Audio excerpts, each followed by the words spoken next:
Well, well, well. Mandatory mini camp starts. Looks like today it'll only be 3 days. Well, we're going to talk about, we won't be able to talk about that today. Looks like we'll probably be able to talk about it tomorrow. But Brian Schottenheimer has done another press conference. And so we are going to check out that press conference today. Also, there was a video released the other day. Shotty mic'd up, NOTAs, absolutely loved it. Then we're going to talk a little bit about Jair Alexander. And then we're going to have our conclusion. Maybe something to come up while we are live. But that is going to be our show for the day. We are going to listen to the Shotty presser. And I didn't really think it was a lot said, but at the same time, I do want to talk about some of it because there are a couple things that kind of perturbed me. And if y'all know me, you already know what's perturbed me in this particular press conference if you've already heard it. Again, Shotty mic'd up, Jair Alexander, and conclusion. So, welcome, Cowboy fans and Cowboy haters. Like I'm the G. I'm the host of Let's Talk Cowboys, where we talk facts. As you come into this live stream, hit that like button, hit that notification bell so you know the next time we post another video or go live, because we go live typically around 4:30 every day. But hey, we do Cowboys after dark here, and I mean after dark. We talking midnight. But again, appreciate you. And if you catch this on the replay, like, share, subscribe, hit that notification bell. And if you haven't become a channel subscriber yet or a member, please do. We have a lot of great things coming in the future. Now let's talk facts. Yeah, we're going to open up today's show with that Shotty presser. Definitely going to open it up with that Shotty presser. Get a quick roll call in here, and then we're going to get right to the presser. I see many people, more people coming in. We'll get our roll call out of the way, and then we'll do more as people come in. Let's get it. Let's go. I see y'all coming in, hitting that like button. I appreciate you. John Jones in the crib. What up? Dominique Pittman. What's up? What's up? Ghost of Mike McCarthy. Yes, sir. Them pads are supposed to be on today, if I'm not mistaken. Those pads are supposed to be on. Hallelujah. Salute. Hallelujah. Hallelujah. Said hit that like button, y'all. Lord Nova 85 in the crib. What up with you? My man Daniel Live in here. What up? Looking forward to this Jair Alexander discussion. Dak owns filthy. He said bring them baskets. Yes, sir. Well, let's go. Victoria's Secret 336. What up with you? Let's go. Scarecrow 702. Yes, sir. What up with you? Let's go.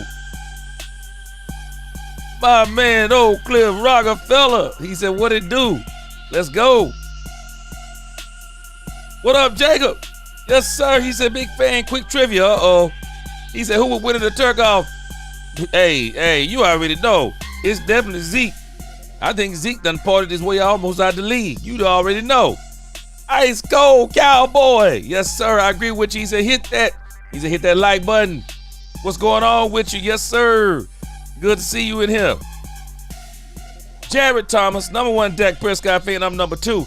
He says, gee, he does. He's a powerful man. He said, I had Justin Herbert fan hours ago comment to me on YouTube that Dak Prescott only feasts on bad teams, never balls out against good teams, more false narratives.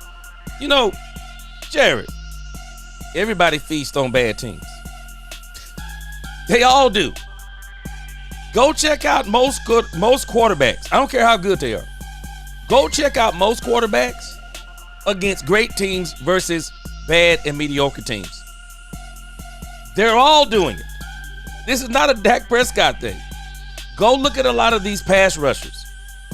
It'll blow your mind when you see who their sacks are against. Go look at the dominant players. They dominate against bad teams. That's where you get the stats. Now, where you become legendary is kind of what you do against the good teams. They all do it. It's crazy. The Queen up. What's up? What's up? What's going on with you, my sister? Good to see you. Kevin Hicks in here. What up? Reality Cowboy, what's up with you? Big Dal 8604, what's up? Yes, sir. Reality Cowboy, yes, sir. You and me in the same boat. He said, we do not want Alexander. Brian Worley, what's up? Yes, sir. Brian, I tell him all the time, fat meat greasy, what's going on with you? B Fatty, what's going on? He said, I heard Pickens, Milton, and Booker are giving all the McCarthy era players a hard time. Really? Okay. Bullying them and giving them swirlies. Stop it. B Fatty, you got me rolling there. Stop it. But, all right. Sexy Suze, what up with you? She said at work watching. Yes. Let's go. All right. Let's get into this thing with Brian Schottenheimer. I didn't really think it was an exciting press conference, but we'll get through it. My man Poopy D got my back. What up? Yes, let's go. All right. Let's get into this press conference. Again, I didn't really think Brian, and I really think the local Cowboys beat writers, I just think they're running out of things to ask. I really do. I think they're running out of things to ask.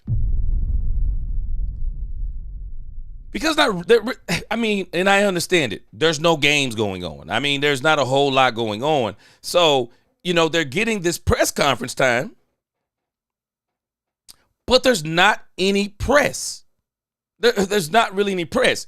And so they're just asking. You'll notice they keep asking some of the same questions. Some of them are asking questions and you're just kind of like, what are you asking? It wasn't really that exciting of a press conference, but I'm going to let y'all check it out. We're going to check it out and see what it do. Coyote, what up with you? We're going to see what it do. But again, like I said, just want to warn you, not really an exciting press conference in the grand scheme of things. But hey, it's the Dallas Cowboys. It's news. We definitely want to check it out. So let's check out Shotty. There's a couple of things I'm going to draw out of here and make some videos on after I get off of here tonight. Some things I want to emphasize. But let's check it out.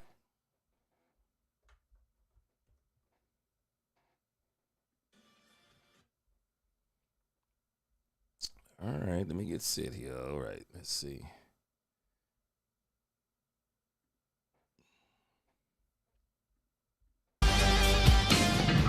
All right, let's go.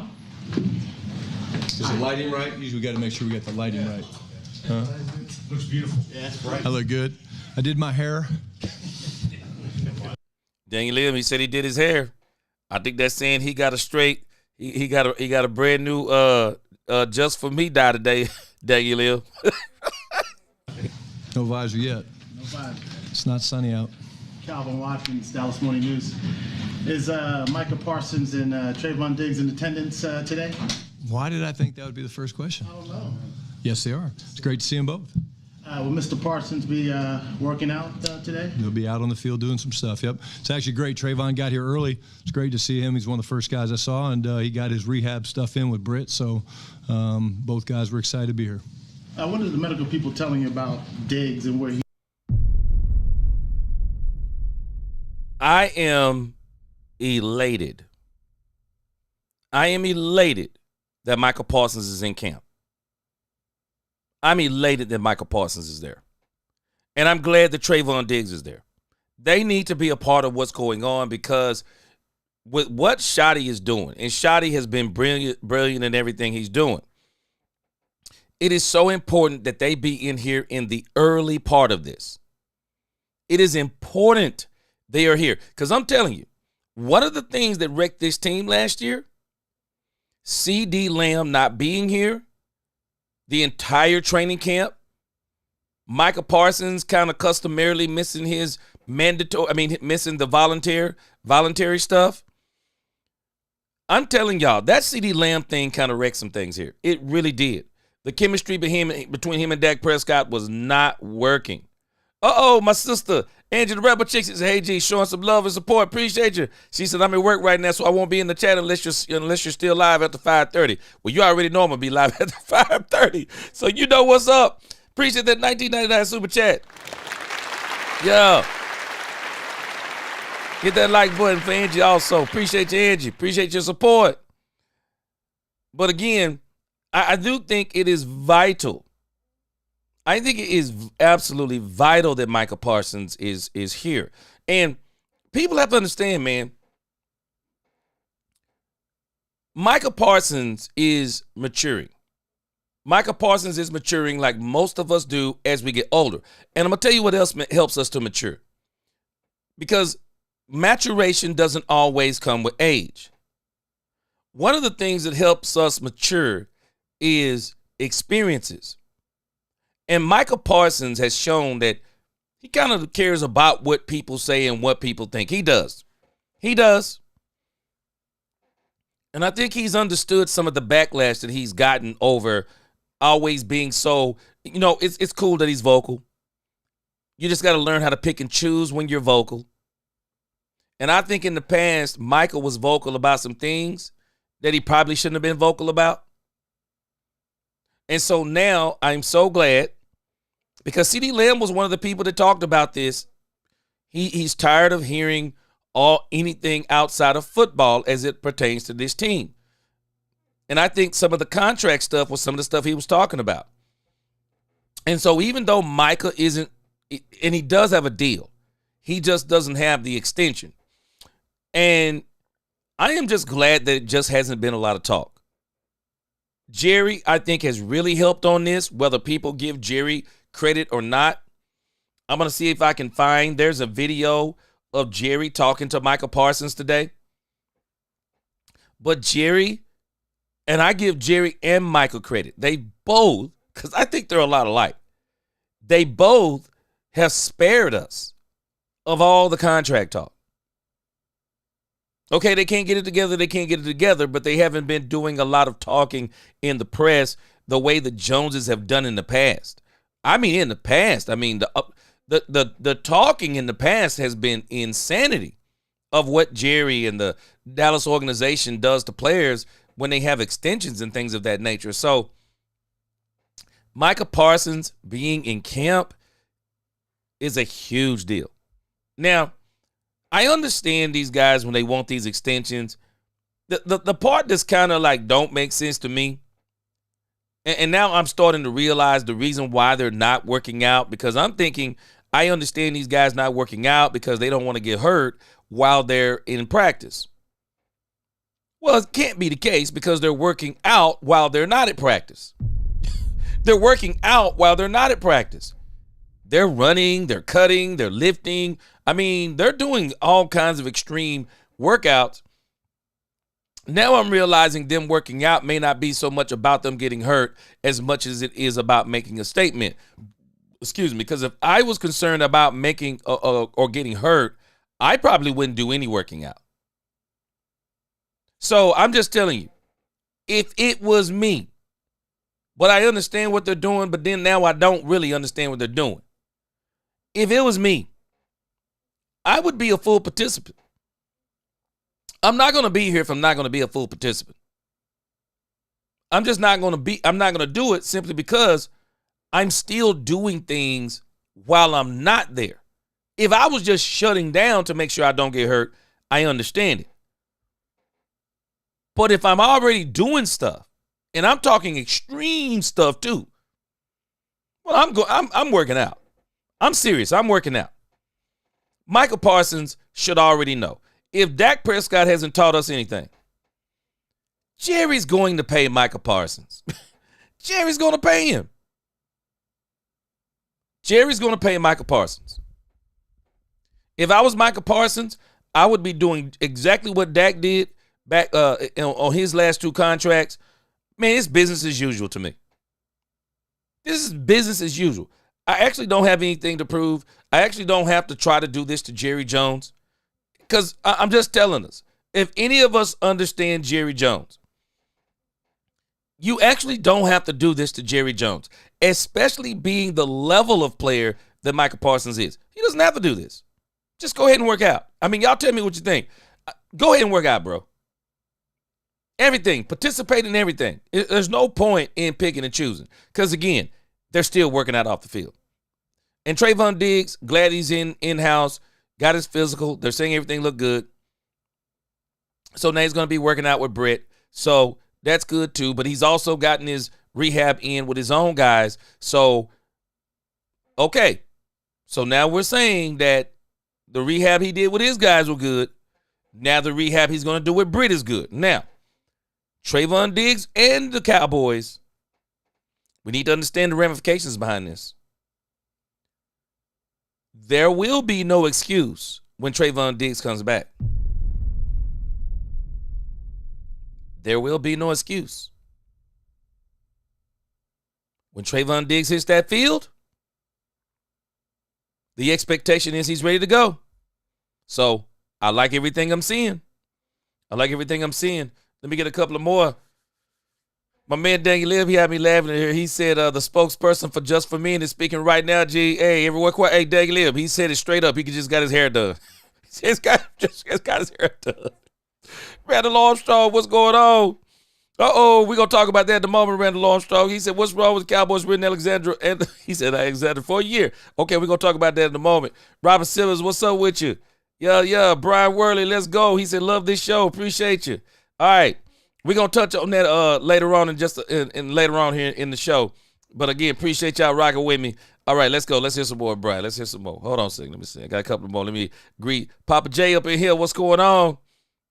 He says, mark my words, now that Aaron Rodgers with the Steelers, Mike Tomlin will be fired. Ooh, boy. Now, I don't know about the Cowboys' next head coach.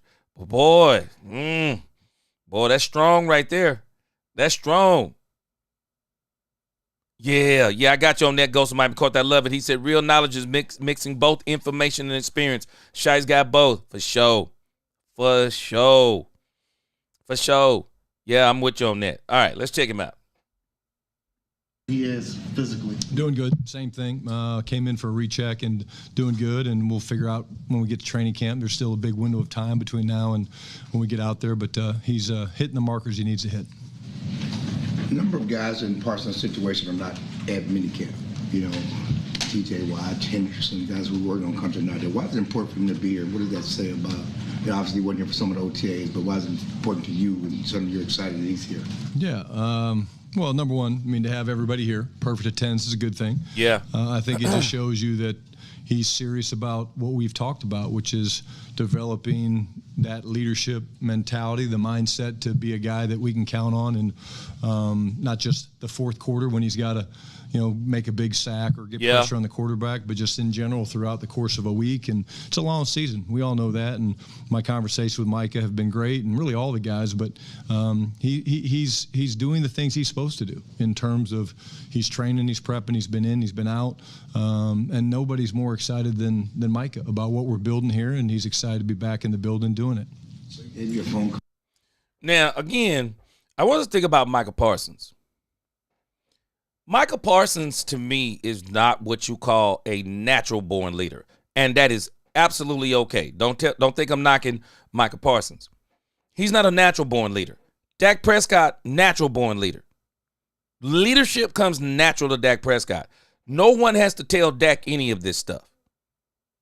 Micah Parsons is being, in a sense, he's being nurtured into being a leader, because they understand his importance on the team. See, this is the same thing that happened to Tony Romo.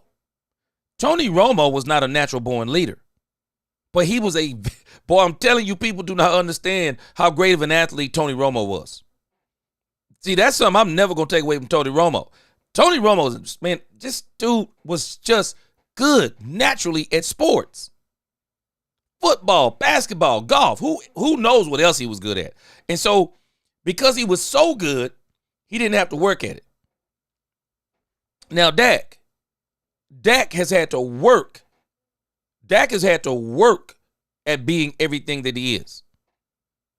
Dak has to put in a lot of work to be everything that he is. And that's what makes Dak so strong of a leader, because he's already a natural-born leader.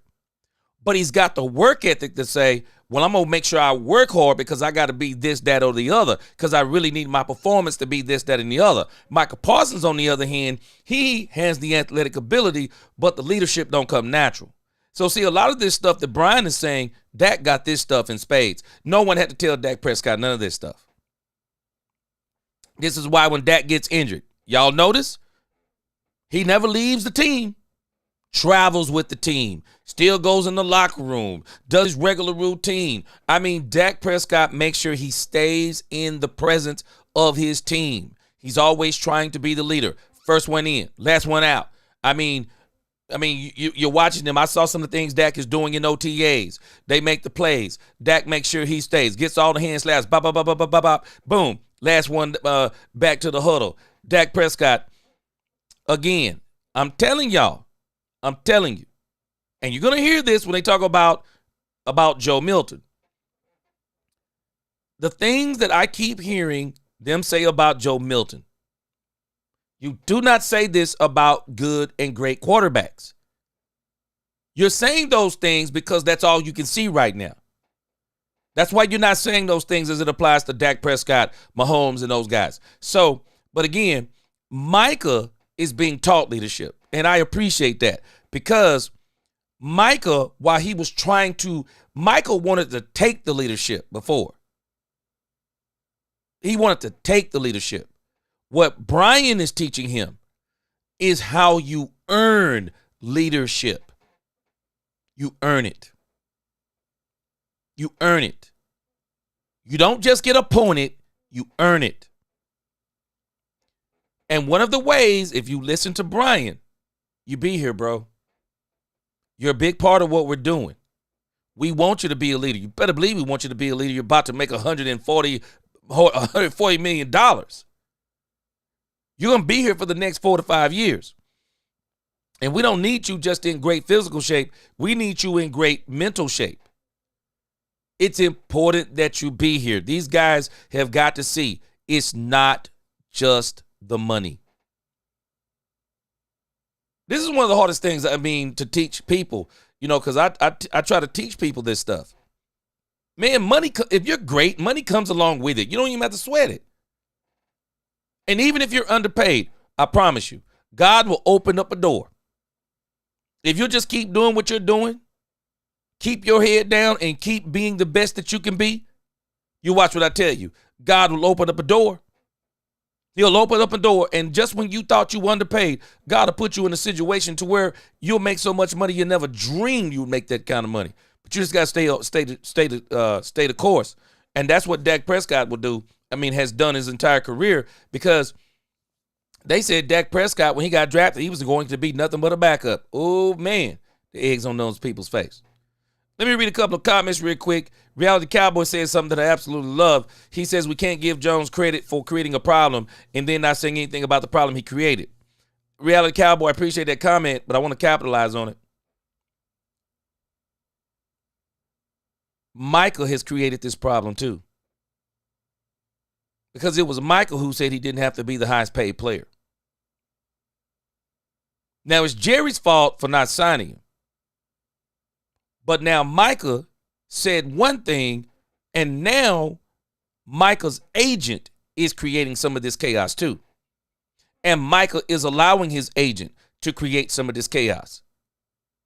Micah said, my agent will be mad at me. I don't see no difference between 30 and 40 million. Isn't it strange that now he's about to get about 40 million a year? So Jerry has actually offered Michael. It is blatantly obvious. Jerry has offered Michael deals. And I'm sure they've been extremely good. But Michael's agent, for whatever reason, he wants more. So we'll see how that all turns out. Jared says, appreciate the super chat, Jared. Yeah, he says Baker got his 2 playoff wins over mad teams. Man, Jared, a lot of people don't understand. They're talking out of both sides of their mouth. A lot of great players eat off of bad teams. You don't have no choice because you can't control who's in front of you. So if you come into a season to where you're playing 2 of the worst divisions in football, are you supposed to, okay, I'm not going to try to get sacks, or I'm not going to try to get interceptions, or I'm not going to try to throw touchdown passes, or I'm not going to try to run yards or get tackles? No, they're all. We try to blame this it's a Dak Prescott thing. He pad stats. They all, if you want to call it pad stats, they all do it. That's the part no one wants to talk about. They all do it. Because you can't control who's in front of you. They all do it. They all do it. Andy said, do you think Dak already making an impact on Micah since they're locker buddies? I think so. Angie. I think so, and I think Shotty by design. He's pretty smart in what he's doing. Angie, appreciate that super chat, you and Jared. I think so. But Angie, where the rubber is going to meet the road with Michael and Dak Prescott, and I truly believe this is why Brian is doing what he's doing, Angie. It's for down the road.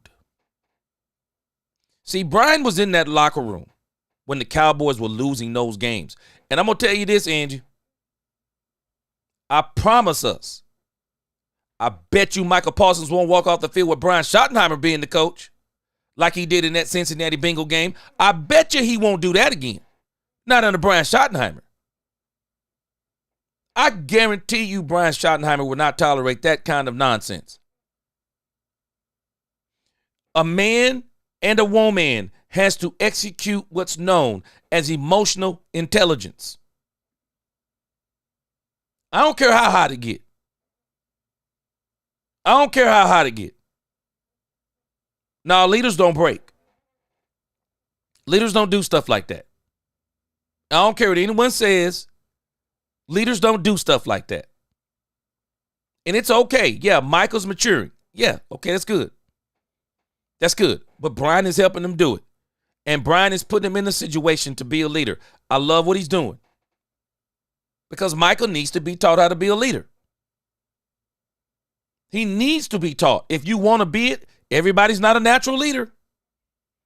It is what it is. We don't have to love it like it. We don't have to love it or like that. It's not an indictment on somebody that's not born a leader. Sometimes people have to be taught to be leaders. Moses had to be taught to be a leader. Dak Prescott, on the other hand, like Joshua in the Bible, natural born leader.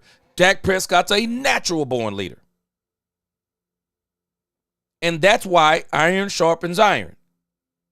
We want Micah to have the leadership of Dak Prescott or some of the similar type leadership to Dak Prescott.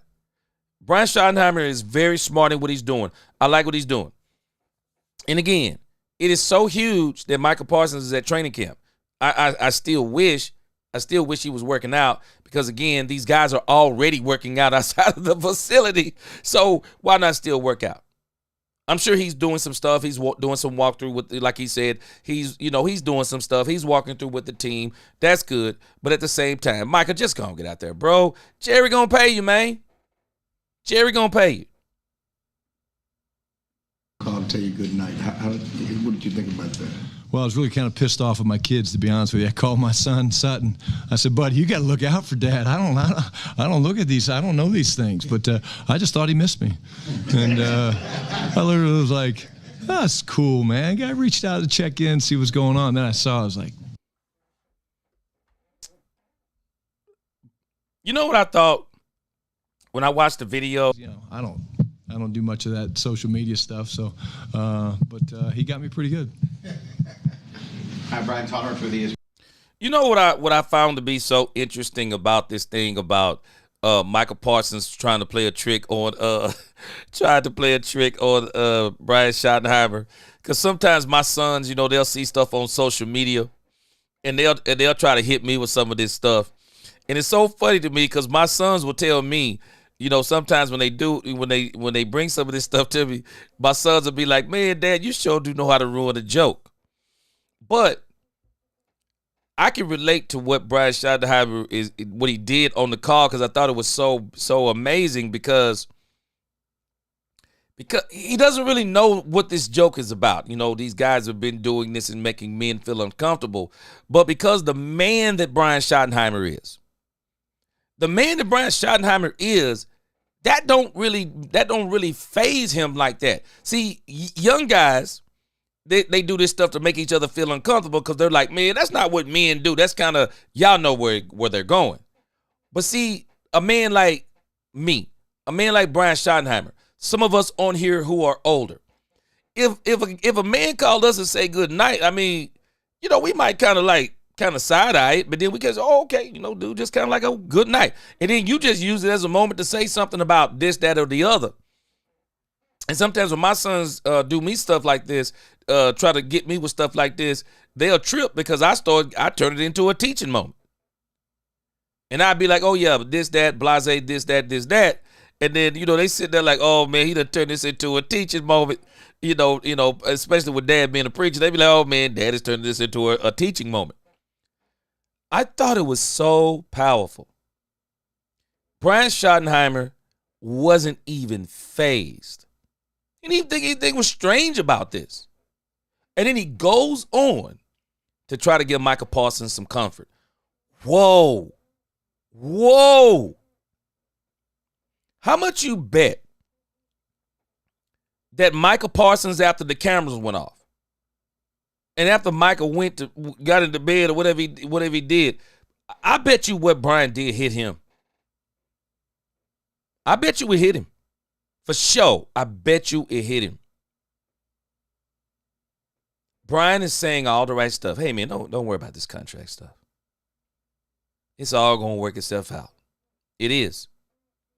It's going to work itself out because Micah Parsons is a talented player. He's a very talented player.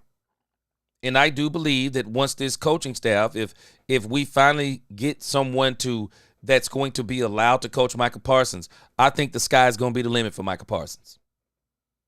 I think the sky is going to be the limit. And he, like Dak Prescott, is going to make some plays because he hasn't done it yet, y'all. Micah hasn't made plays in the playoffs. We say this about Dak, but Micah absolutely has not made plays in the playoffs. He has not made plays. We need Micah Parsons, just like Brian is talking about. We need Micah Parsons in the playoffs to make some impactful plays. And you may only get 3 times to do that in the game, but we need him to make some impactful plays. Brian is trying to put him in the mindset. And I'm telling you how you make impactful plays. It's not just athleticism. You put people in situations to make those plays. And where guys really get in the mindset of making those plays is when you put people in the mindset of how important they are to the team. Y'all always hear me mention Michael Jordan. Michael Jordan already knew how good he was. I'm just telling you, man, about greatness.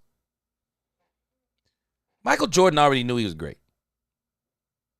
He already knew he was great. Nobody had to tell Michael Jordan he was great. I promise you. He already knew he was great.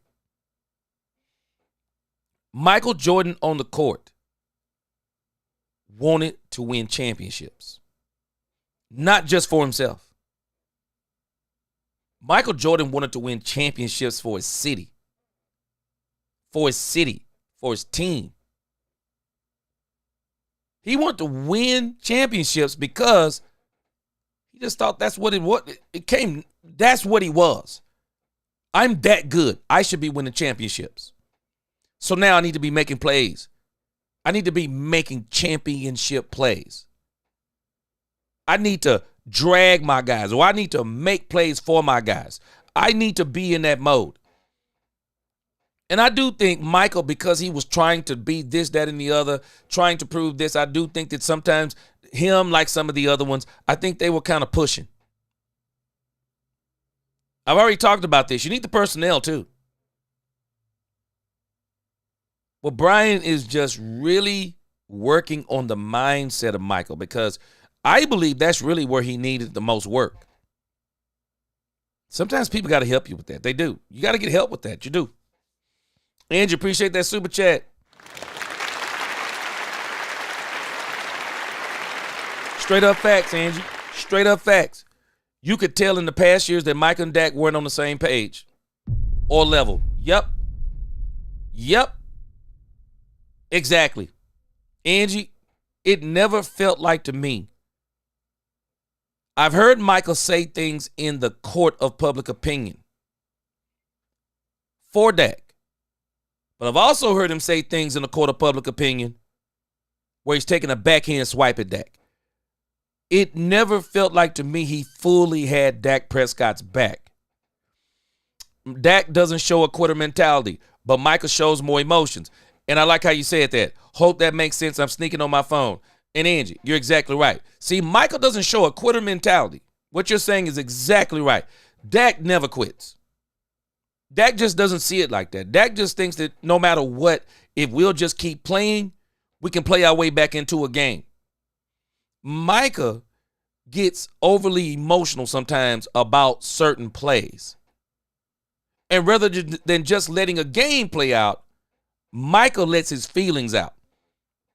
And while some people were saying, oh, yeah, that's good. No, it's not good. You have to know how to have emotional intelligence, especially in very crucial and critical moments, to where a game, there's been a critical play on the game to where somebody could be blamed. The one thing you never want to do, you don't want to blame anybody. You don't want to blame anybody, man. They're a part of your team. So you're not trying to play the blame game, because at the end of the day, if we lose this game, we still got to come back together as a team. Even if we lose in the playoffs, we have to come back together as a team, and we got to play again together next year. So you have to continue to understand that the team is ever evolving. The team is continuing to get better. So you got to continue to be a part of that force. You really do. And that was the thing that perturbed me so bad about Michael last year when he walked off the field in that Cincinnati game. No, don't do stuff like that, bro. Don't do stuff like that, because it's not about you showing your passion that you want to win. You got to show the passion that you want the team to win. And you want to show your team. Now, we're going to live to fight another day on this one. Because just like the punt mistake, y'all do know that Michael Parsons got back on defense. We do know that Michael Parsons, this is part you got to keep in your head. You do know you got back on defense, right? Did you make the stop? Did you make the stop? Did Deron Bland make the stop on Jamar Chase? Did the safeties make the play on Jamar Chase, him and Deron Bland? Did they do that? No, everybody, it's a team. And this is one of the worst things. It's a team game. Now, it's a little bit different. And it's not different, but it is different if there is a last-minute play. A last-second play. The quarterback throws an interception with no time left on the clock, and you're down by 4. That's a little bit different to say if a player lost the game. And even then, you don't say that player lost the game, but I can understand how people can look at those moments a little bit more critical, because we used to call Tony Romo Tony Ono. Y'all remember we used to call Tony Romo Tony Ono? Tony Romo would have the most insane things happening to him. Tony Romo had the added pressure one time of being both the quarterback and the placeholder, I guess you called it, for the field goal. Y'all remember that game? Tony Romo made them change the rules in the NFL. If I'm not mistaken, they changed up the balls that you kick, because when Tony Romo got that snap, that ball flat out slipped out of Tony Romo's hand. And I think the pressure of the moment really got to Tony Romo. Tony Romo used to have some of the worst moments, man, you just feel sorry for. But even then, when a player has that moment, the leaders on the team got to say, nah, man, we didn't lose because of that play.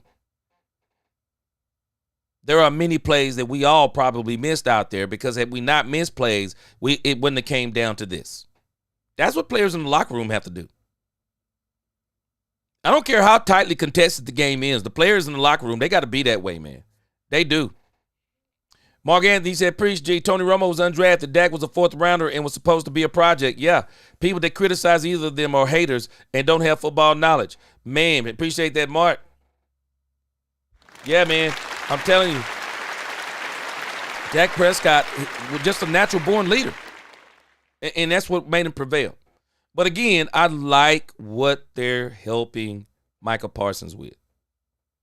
They're really helping him. It's not the fact that he's maturing on his own. They're helping him. And Angie, you're exactly right. In how this difference between Micah and Dak. And I'm telling you, Angie, think about this. This dude was in the locker room. If we saw it, Angie, if you and me and others saw it, we're not even up close and personal. I think there's a method to the madness that Brian Schottenheimer is implementing with this team. I do. I really do. I appreciate what he's doing, too.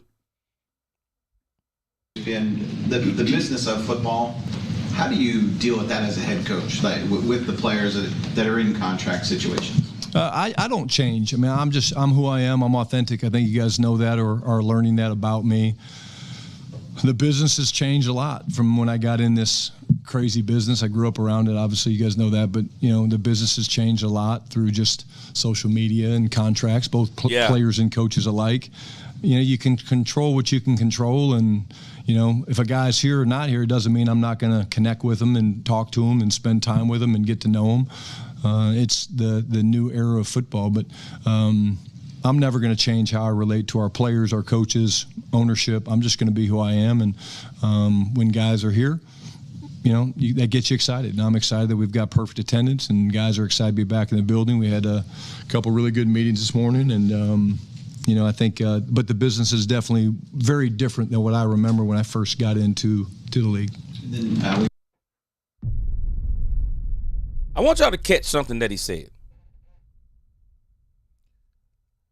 I know a lot of us are hearing him say that he's not going to be, he's not going to, he understands it's a football business. He's not going to trip on the player.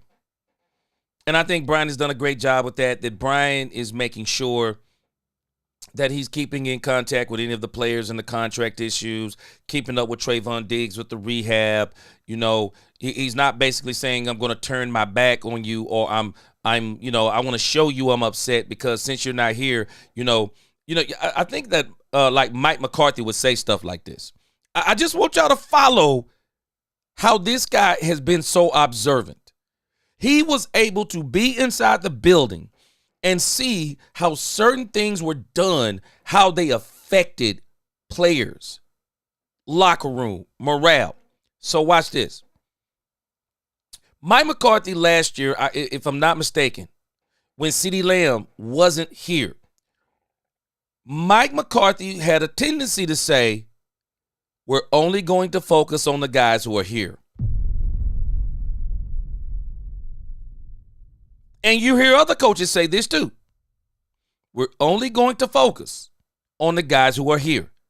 It's not just a beat down on Mike McCarthy. Other coaches say it too. Have we noticed what Brian Schottenheimer is doing different? Brian Schottenheimer, on the other hand, isn't saying that type of stuff. Brian Schottenheimer is helping the situation by controlling the part that he can control, himself. So what does he continue to do? The guys who are not here, he calls them. He calls them, encourages them. Not only does he call them and encourage them, you know the next part he does? He mentions them in the media. When people ask about him, he's not saying stuff like, hey, man, let's just focus on the guys who are here. He's not taking shots at guys like, I don't know what he's doing. Boom, boom, boom, blah, blah, blah. You know what? I'm just worried about the guys that are here. He's not doing that type of stuff. Brian Schottenheimer makes a point to make sure anybody that's holding out, hey, man, I understand this is the business. When my dad was in this business, this contract stuff didn't even exist. You could just keep guys until they rotted on your team. Contract stuff, we didn't even worry about that stuff back when I was, but I understand the time we're in, the era we're in. But this is the part where I want to help all of us. I don't care what era we're in. We still need to be who we are. Don't change for the era. You may adjust for the era, but you don't change for the era. If you're a good person, then you be a good person. If you love people, you continue to love people. If you're a great communicator, you continue to be a great communicator. And it don't matter about the era. You break protocol, doggone it. You break protocol. When everybody else is saying, we're only going to focus on who's here. Well, you break protocol and say, I'm worried about who's not here. And while we're not going to distract the team with it, I'm going to keep communicating with these players because eventually we're going to sign them anyway. We all know how these things end. You're going to sign them. And even if there's a chance you're going to sign them, you still live like you're going to sign them. And so you want to make sure the team understands this is the business part of it. We have to deal with it, but we're not going to ostracize the player. We're looking forward to Trayvon, Micah. We're looking forward to them to be in the building. I talked to him, blah, blah, blah. It sends a great message. It sends an absolute great message. And those are the types of things that makes a Trayvon Diggs, not to mention that $500,000, but makes a Trayvon Diggs, makes a Michael Parsons say, this guy's has my best interest at mind. He has the team's best interest at mind. I'm showing up. Now, watch the other part that you might have missed. I'm also not going to feel some type of way towards the ownership. That part right there. Mike McCarthy, and I'm telling you, Mike McCarthy and Jerry Jones last year, you know, Jerry was out here. I knew, I started saying this towards the end of the season. Jerry was talking way too good about Mike McCarthy.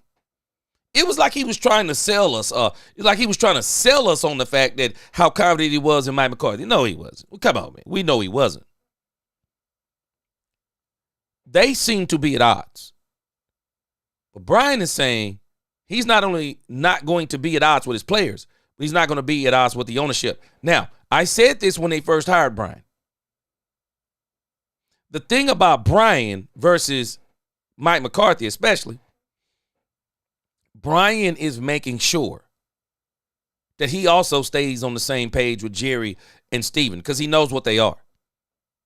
He knows what they are. So rather than fighting against what they are, Brian says, I'm going to continue to be me. I'm going to control me. And I'm going to keep a certain type of behavior. I'm going to keep a certain type of character to where these guys are not going to have any choice but to treat me the way I'm treating them. And when they understand how much I love this franchise, love this team, love them, they're going to be more open to things that I talk about, things I suggest, directions I want to go. I told a guy one time about this. You know, he was fighting against this particular organization, and he was saying that they won't listen to anything that he says, and they just do whatever he wants, whatever they want to do. And I told him, I said, bro, you need to stop worrying about that stuff. You just stay focused on who you are.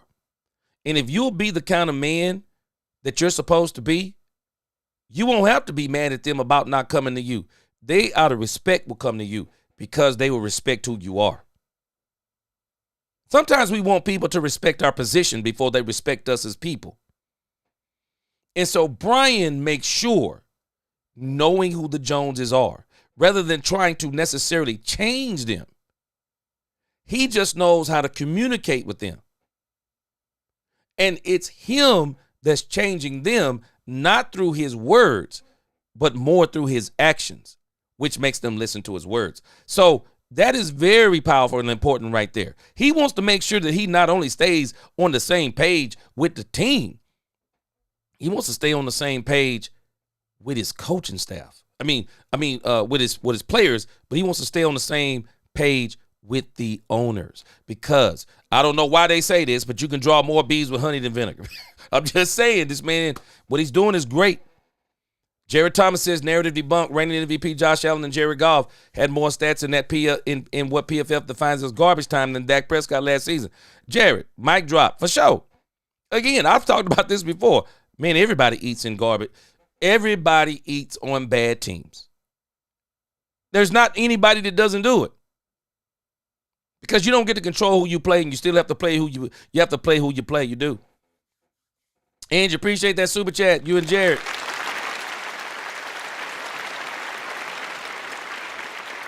Angie, you know what? Angie says, I wonder if they actually let Shotty call plays during the McCarthy head coach time with the offense not look so stale. Just curious. Now, Angie, again, we looked at an article about this earlier, during the season, I think it was. That 2023 season, that was Brian Schottenheimer. That was Brian Schottenheimer. Mike McCarthy allowed Brian Schottenheimer to implement some things that he had saw around the league. And they took off. So this thing we were calling Texas Coast. Combination of Kellen Moore, Mike McCarthy's West Coast, and then Brian Schottenheimer coming in throwing in some additional wrinkles. And Angie, I'm on record saying this. I remember I said, because I really didn't know as much about Brian Schottenheimer as I do now. And I was like, I didn't want Brian Schottenheimer to call plays because I'm like, if he's already the offensive coordinator and the way they're looking this year, why would we want him to call plays? Well, last year, for whatever reason, Mike McCarthy went back to a just strict West Coast, wasn't listening to anybody. Just did what the heck he wanted to do. And that's another reason why him and Jerry was at odds, is because he never worked in the Mingo packages. He never worked in the Mingo packages like Jerry wanted. He never worked them in. Guess what else he didn't work in? He never worked in the Trey Lance package. He never worked it in. But 2023 is when we really saw Shotty doing his thing. That was when we saw Shotty, and I didn't even realize it. Didn't even realize it. So I'm very interested to see what he does this year in the play calling. I'm very interested to see what he does, because one thing about him, he's not bullheaded. He does not mind. Whatever works, Angie, he don't mind doing it. Alex, appreciate that super chat. Alex said, gee, how worried should we be about the defense this upcoming season? And keep up the great work. I appreciate you. We shouldn't be worried at all. I'm not worried at all. I got to see a little bit more in these I got to see a little bit more in not this mini camp stuff. I got to see what happens in training camp in Oxnard, California. So at this point in time, there's no point in being worried. It's not a point in being worried right now. We just gotta let Shotty continue to implement the culture, because I think what Shotty realizes is, even based on last year and the year before last, the team has talent. The problem is he's got to get some of the selfishness out of this talented team. And that selfishness, some of that was coming also from the coach himself. Because Mike McCarthy, I heard him say on a couple of occasions, he's won Super Bowls in this league. So he had a chip on his shoulder. Basically what he was saying is, I know how to do this. I've been here and done it. I never agreed with it, because you had one of the greatest quarterbacks in league history, and you only won one Super Bowl. So Brian is doing an absolute great job in everything that he's doing. And so, again, I am not worried about the defense on this team. I think we just got to get it into Oxnard, California. As I've said last week, man, we got to get them pads crack-a-lacking now. We got another week of all this culture talk, and I love it. Got another week of this culture talk. But it's time to get them pads crack-a-lacking. Boy, we got to get some plastic. We got to get some plastic cracking up in here, man. Gregory Davis said there ain't no big I or little you. Shotty is treating everyone the same regardless of what your status is on the team. Gregory, watch this. He's about to give us another clue on this. Because I noticed, Angie, we brought this up the last time we were on here.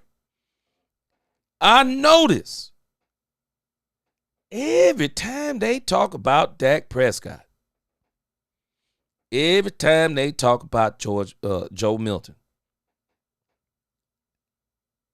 Shotty goes out of his way to try to take pressure. It seems to me he's trying to take pressure off of Dak Prescott and change the mentality of this team the way they see themselves. It's not about him changing how they see Dak Prescott. He wants to change this team how they see themselves and stop this nonsense that Jerry Jones was saying. We only go as far as Dak Prescott takes us. Brian ain't putting up with that. Brian ain't putting up with that, and I love it. He ain't putting up with it. He's not. Angie said, unpopular confession, I believe I'm the only one not hyped or confident in our running back room, but I'm willing to hush and wait and see. Appreciate that super chat. Angie said, unpopular confession. She said, I'm not hyped about the running back room. Now, Angie, you bring up an interesting point because I was thinking about the very thing you're saying just the other day. I'm not necessarily, I don't know if I'm not necessarily hyped, Angie. I'm just not necessarily I'm not sure if I'm where the Cowboys are on their running room, if that makes sense. I'm not in the same headspace with their running room yet. Because OTAs have been great. People have been talking about Miles Sanders. Angie, watch this. Let me tell you where I am. I really thought this through the other day. I'm not sure if and I know I'm not. I'm not hyped on their running game, the running back room. But where I am a little bit hyped is if the Cowboys' defensive line is good. If the Cowboys, not defensive line, if their offensive line is good, the running back room doesn't actually have to be as dynamic as we want it to be if the offensive line is blowing people off the ball. If the offensive line is blowing people off the ball the way that we want them to, in the grand scheme of things, I want you to think about the days of Mike Shanahan and that blocking scheme that Mike Shanahan had. In the grand scheme of Mike Shanahan's blocking scheme, any running back could step back there and get 1,000 yards rushing. Because if you notice, it's the same thing with Kyle Shanahan. Kyle Shanahan can pretty much take anybody in the running back room, put them in that system. They're going to run for 1,000 yards. They're going to run for 1,000 yards. So I'm more hyped about our defensive line coach, Tyler Booker, this whole thing of how they're building the offensive line. I'm probably more hyped on the offensive line and Guyton taking that next step, or either Guyton moving to right tackle and Tyler Smith moving to left tackle, and then we bring or Awesome challenging Guyton for the left tackle, which I don't think that should happen. I actually think that they should move Tyler Smith. He's the best lineman we have as far as offensive lineman goes. But I'm more thinking about the offensive line. And if the offensive line is good, well, the running back room, all they need to do is just do their job. Just run the ball. Run through the holes that are opened up, and everything else take care of themselves. Now, I am interested, Angie, to see towards the middle of the season, will the Cowboys have developed Jaden Blue and Phil Maffa into being the 1-2 punch? Because I don't think Javonte Williams and Miles Sanders, I just don't, they're not the answer to me. They're not the answer to me. At least to me, they're not. They're not the answer to me.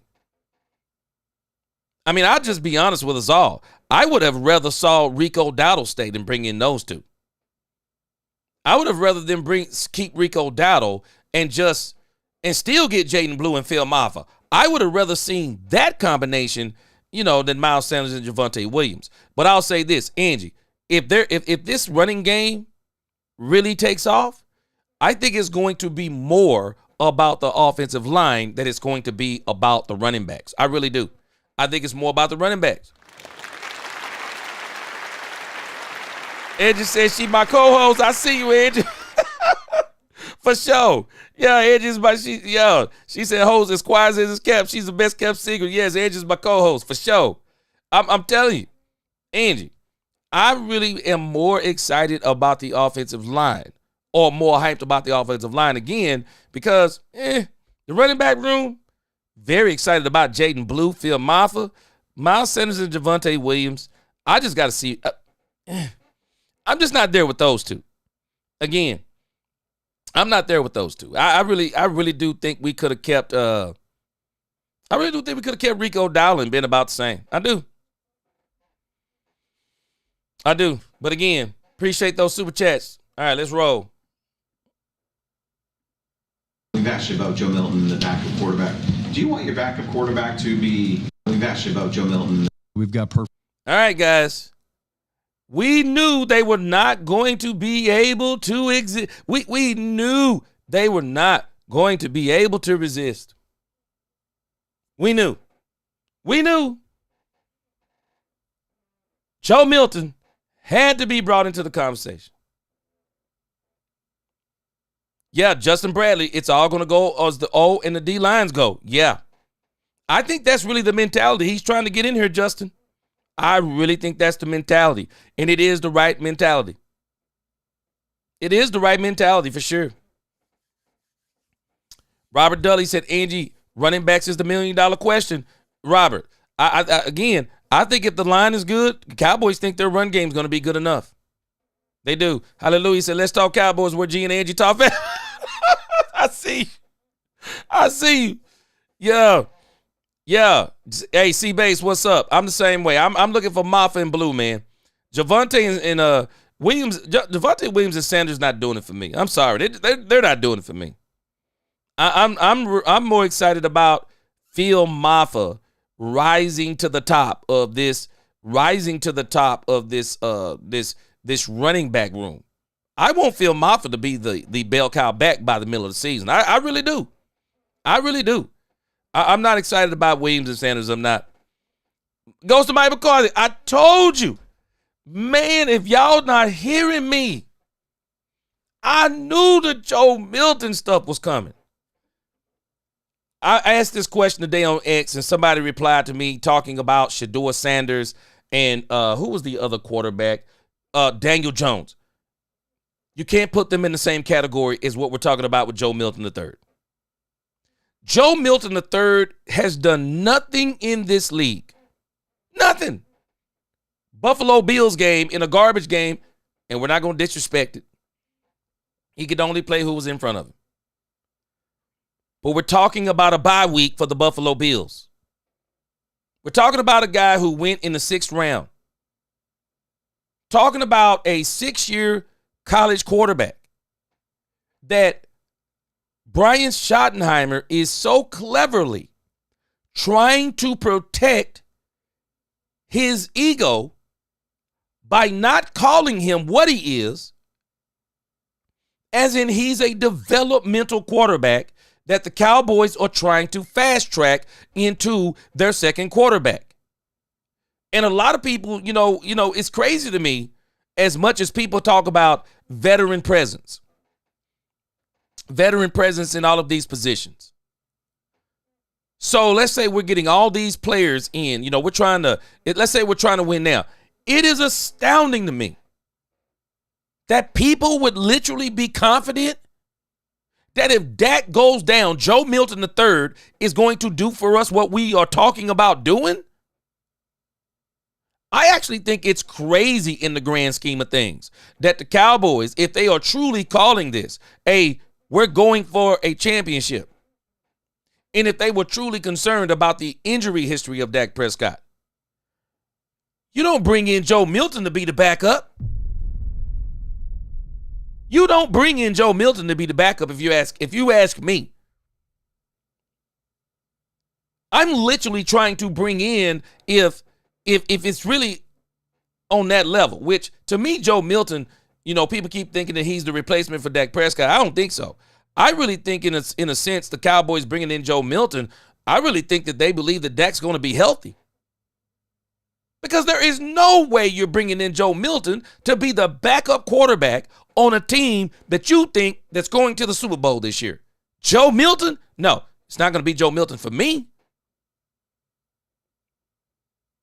If I believe this team is going to the Super Bowl and I want some insurance behind Dak Prescott, I'm not looking for a bargain basement quarterback. I'm not looking for a developmental quarterback. I'm not looking for a quarterback that is quote unquote talented, just keep listening to what Brian says. No, I'm talking to him like, hey, man, I mean, we really got an opportunity here. I mean, we're going all in. We're pushing these chips all in. We are. So what quarterback is out there that if Dak went down, that we can say this quarterback can come in and take us the rest of the way? Because I'm going to tell you something, Dak mess around and come in here and do what Dak does and start scoring 30 and 40 points for this team. And if he was to go down, I don't even want to speak it into existence or none of that stuff. But, and then you think Joe Milton's going to come in and do the same thing? Let me tell you something. Man, these defenses right. Joe Milton has not had enough snaps. I'm telling you what Joe Milton will do. He's going to do what anybody else would do that's athletically gifted. When these defenses start throwing all these looks at him that he's not ready for, he hasn't played enough. He hasn't played enough in this game to understand some of the things these defensive coordinators are going to be throwing at him. And when they start throwing these things at him, you know what he's going to do? He's going to fall back and rely on his athleticism. And we're going to find out real quick. You're going to have some big plays, and then you're going to have some terrible plays. And you'll be nowhere close to where you want to get. So the Joe Milton thing is baffling to me. Why does the Dallas media keep asking about Joe Milton?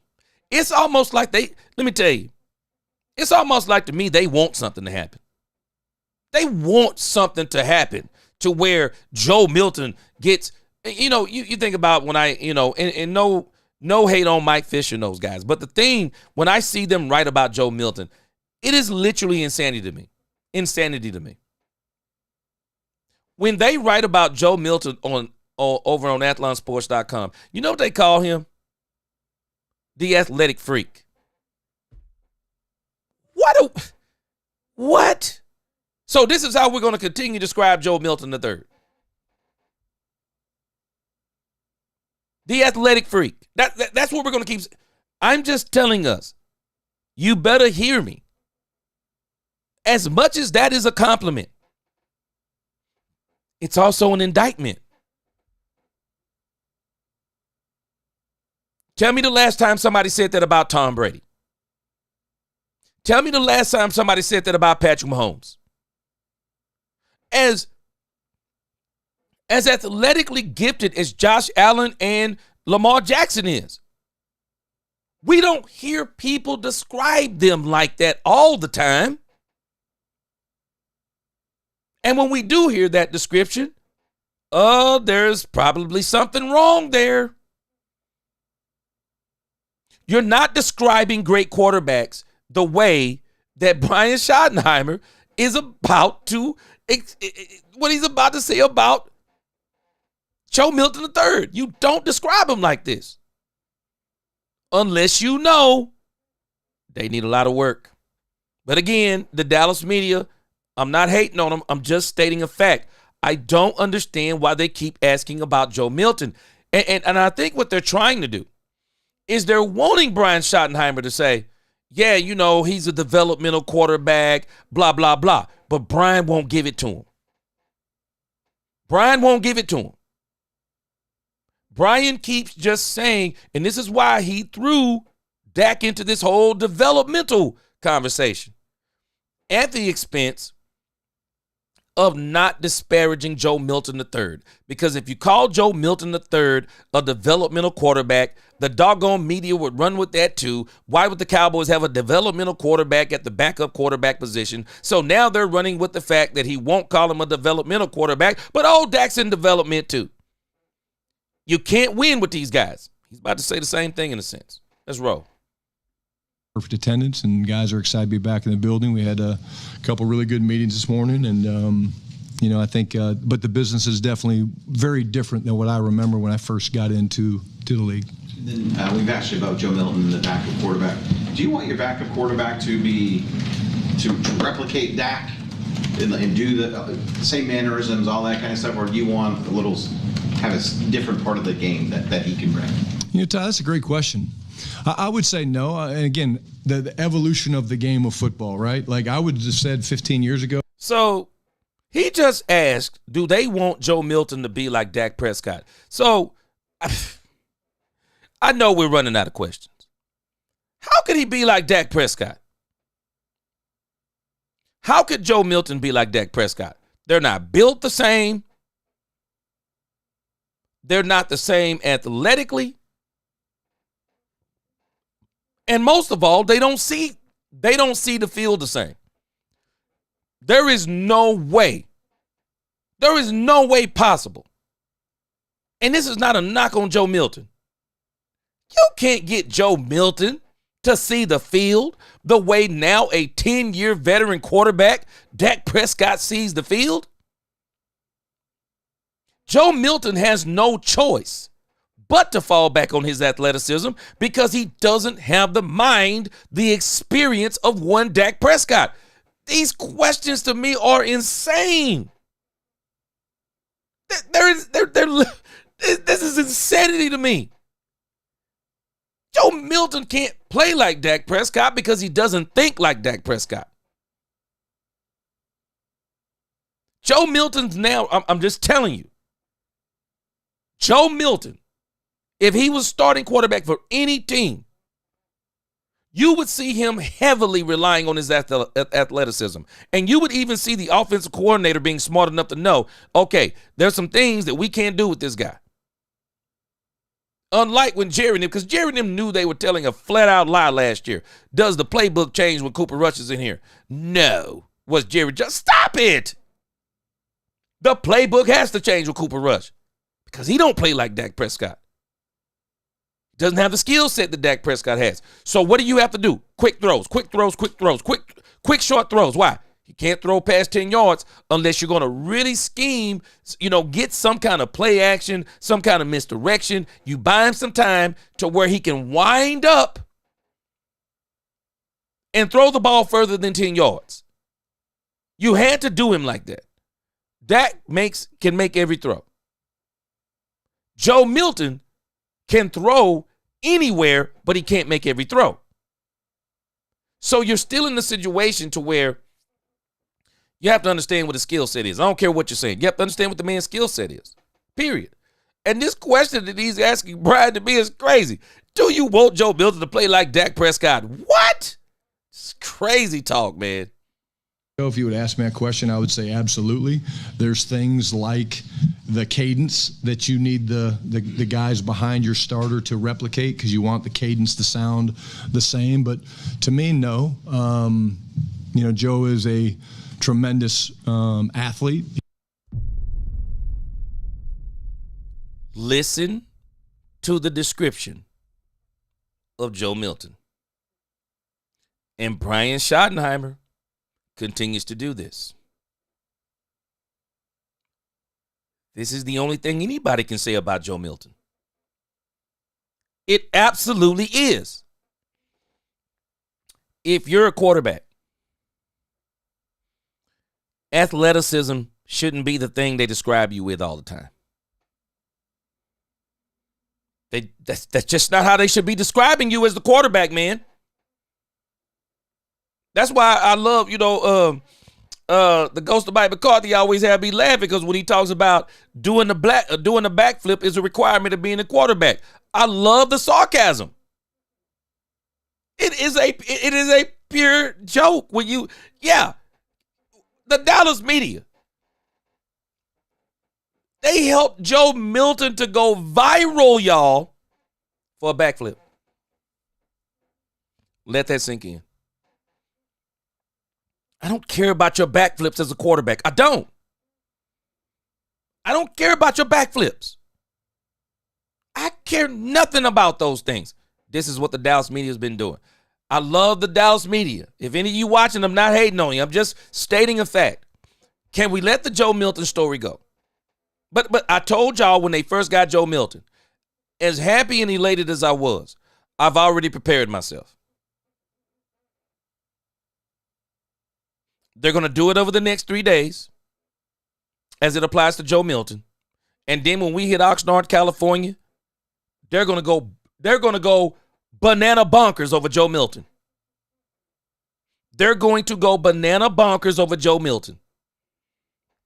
And I'm telling you what the Dallas media is doing. Whether they are doing it on purpose or inadvertently, it's still being done. The more you talk about Joe Milton, the more you keep putting his name out there, the more you're going to keep building up this fever pitch of people who are going to be saying, replace Dak Prescott with Joe Milton. The first bad game Dak has, oh, Joe Milton, Joe Milton. I'm telling you, they're doing it. Because the national media, the NFL has already spoken on Joe Milton. There was not a team, even when teams needed a quarterback, they wouldn't give up a third. When they ranked him in the national media, they ranked him at 17. When they ranked him in the national media, they talked about exactly what he was. Splashy, but inconsistent.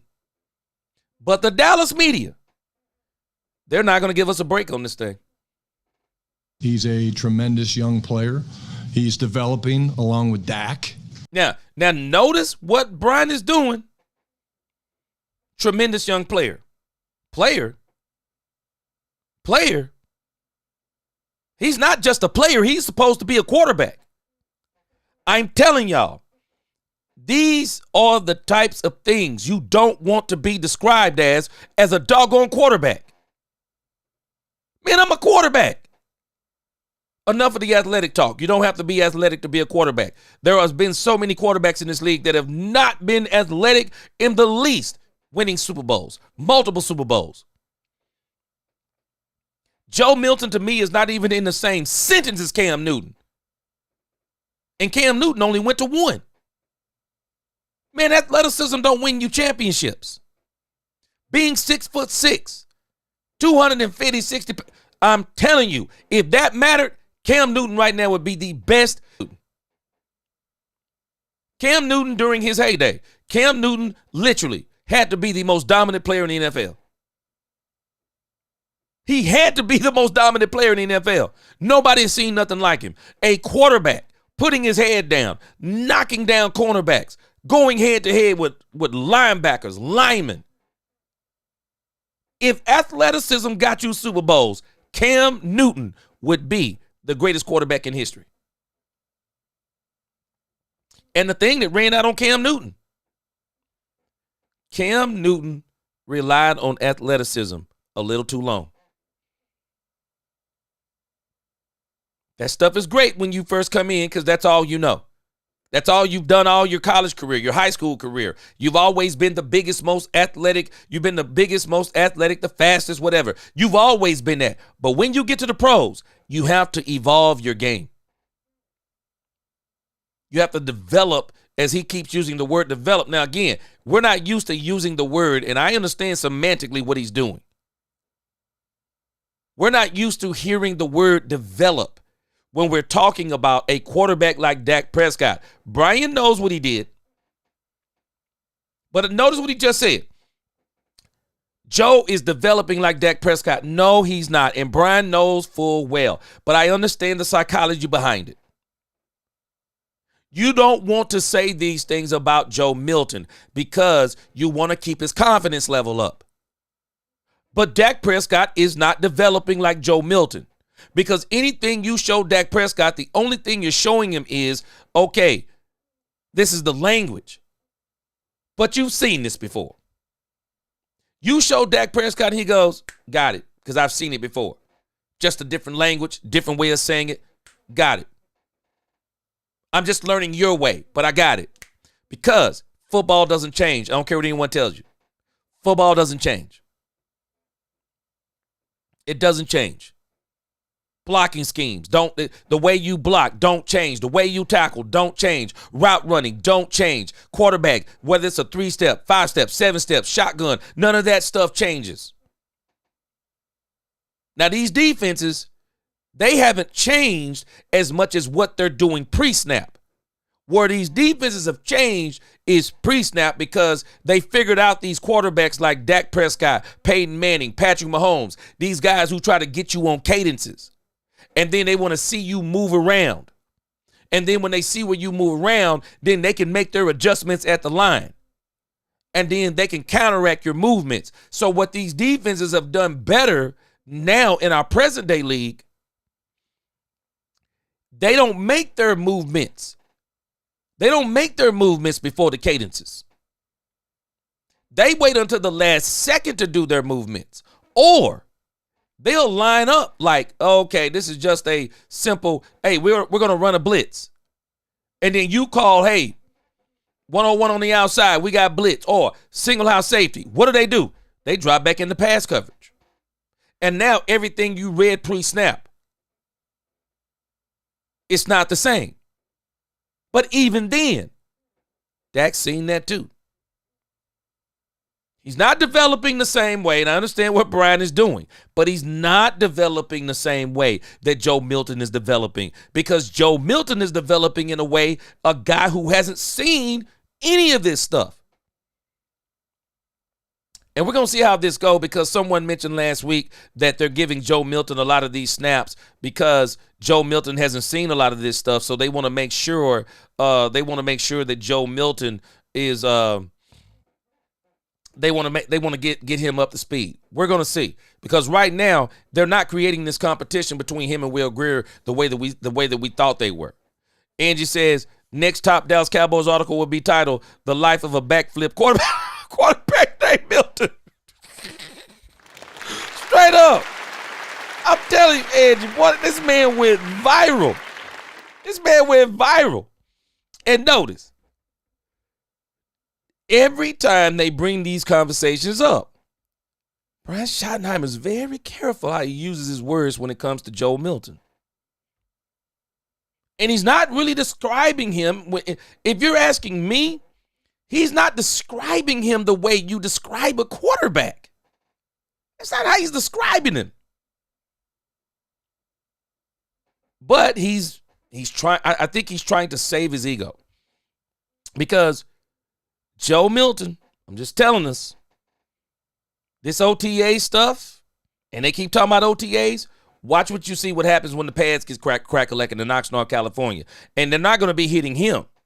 But what's going to happen is that they're going to be able to be a lot more physical with the offensive players.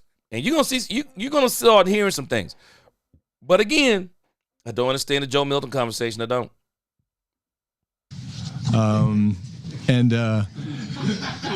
Some of you guys caught that. Some of you guys are a little slow. Yeah, we caught it, Brian. To be honest with you guys. Yeah, I did. There's worse things to go viral for, I guess, like not saying good night, bro. But honestly, I would say this, it's one of those situations where we want Joe to be the best version of himself. And yeah, it's our job to have a system that's flexible enough. Does it help? Of course it helps. Because you really don't want to go into a game with, okay, well, this is the package for this player, this is the package for that player.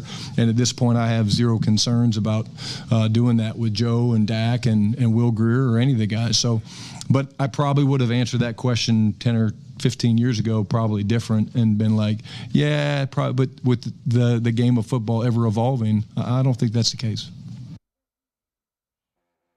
Now, unfortunately, I like what Brian is saying, but that is going to be the case.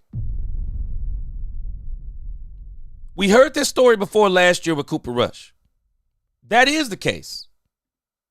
Because you would actually be insane if you got in a situation to where you had to play Joe Milton. You would literally be insane if you didn't rely on his athleticism. I mean, you literally would be. You would have to rely on his athleticism. Because it's not the fact that he couldn't do some of the things that Dak can't do as far as athletically. He won't be able to do some of the things that Dak can do because of the way Dak throws the ball, the touch Dak throws the ball, the places Dak puts the ball because of his knowledge, making every single throw, reading defenses, understanding. Sir, Joe Milton isn't there, so it would automatically be a different brand of playing. But I wish they would just leave this kid alone. I'm not concerned about him taking Dak Prescott's spot. I'm not concerned as in a jealous rage. The media does this. They try to build up a player. They build them up. And then the moment they fail, they tear them down. Tear them down to the ground in the media. Leave this kid alone. Just leave him alone. Stop talking about him. I wish someone would tell them this. Leave this kid alone. Stop talking about him. Let him develop quietly. Stop trying to do this stuff so you can heap up expectations. Stop trying to get some kind of snippet to where you even blow his head up to the point of, yeah, he was so good. I mean, I really think he could take Dax. I mean, stop building that stuff up. Let this kid develop. Just let him develop. And Brian, I don't work for the Cowboys. Brian is doing what Brian is doing, and he's doing the right thing. He don't want to call him a developmental quarterback. Well, what else is he? At this point in his career, what else is he? He's a 6-year pro. I mean, he was a 6-year college quarterback. Started only 1 year out of the 6. Now he's in the pros. He didn't beat out the quarterback in New England. Now he's in Dallas. And I got a strange feeling he's in Dallas, not because he likes the Dallas Cowboys. He says his family likes the Dallas Cowboys. But I think somebody told him, hey, Dak's 31 years old. Dak has been injured. You might get a great chance in Dallas if you go there and Dak gets hurt. I'm telling you, I would be saying this if I was his agent. It's common sense talk. You may actually have a chance if you go to Dallas. Because Dak is probably on his last contract. You'd probably be saying all this stuff. Let this kid develop. Just let him develop. But they're going to keep talking about him because they want to build up their own expectations. Mark Anthony said a huge plus about Milton is that he is highly intelligent. I would rather have an intelligent player than a physically gifted one. He just happens to be both. Mark Anthony, let me tell you something that I learned. Appreciate that comment. Mark Anthony, let me tell you something that I learned about the quarterback position in particular. They're all intelligent. Let me tell you something. You have to be smart to play quarterback in this league. You have to be smart to play quarterback in this league.